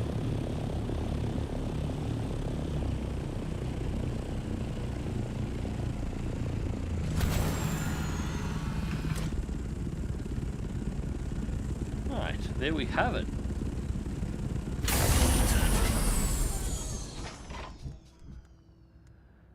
We have had a really good haul. I'll research that straight away. Up to 21 grand. Yeah, we got a lot of good crap in here that are going to need sorting out. I'm going to take a little while to go through all this and get everything sorted away and squared away here, guys. So, anyways, home sweet home. Oh, yeah, pretty sure I shut off the living quarters. Yeah, we have living quarters in this base too. Although this is probably going to get changed rather drastically in the very near future because we now have access to the Atreides base parts. So, what? Oh, look at that.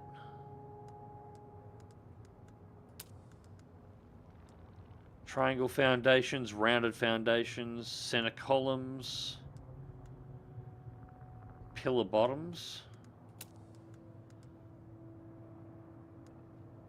wall structures. They look like wall structures with banners. Multiple walls. Palace wall and bookshelf. I already had those. They're the half walls. Caladan Palace window. That's the one I've already got. Looks like we got a variant of that.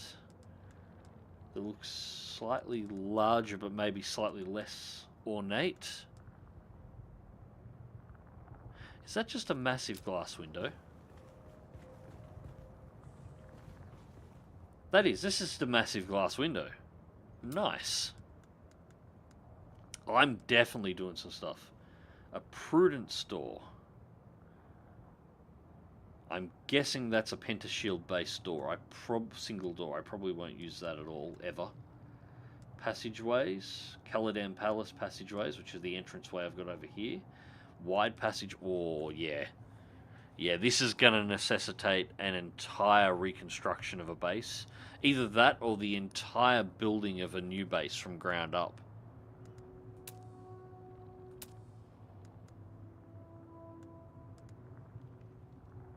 Alright, I'm going to have some fun with this. And this is just the Atreides parts. Large gate with the Atreides hawks. How large?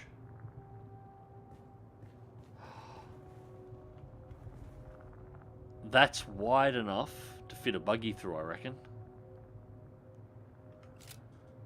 So a mechanical gate without a pentashield. Oh, I like that. Yeah, this is... I'm going to have to spend some time thinking about this, guys. On exactly what we're going to do here. Whether or not we rip this entire place down and start again from scratch. Or whether or not we build an entirely new base. I don't know. Although I suppose I could just... I could pull the outside off this one. Just jump out here for a second. Pull the outside off it and redress the outside all the way up.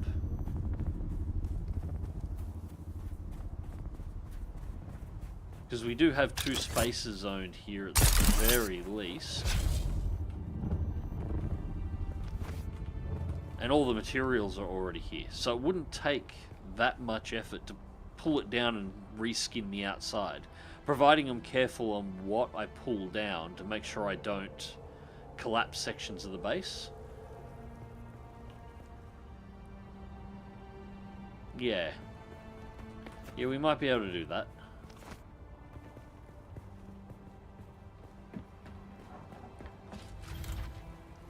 Donkey. Yeah, we'll do it. Yeah, I'll have to have a think about it. There's definitely going to be some building in the very near future because I want to use these parts. So, alright, ladies and gentlemen, thank you very much for joining us, and I hope you've enjoyed the stream so far.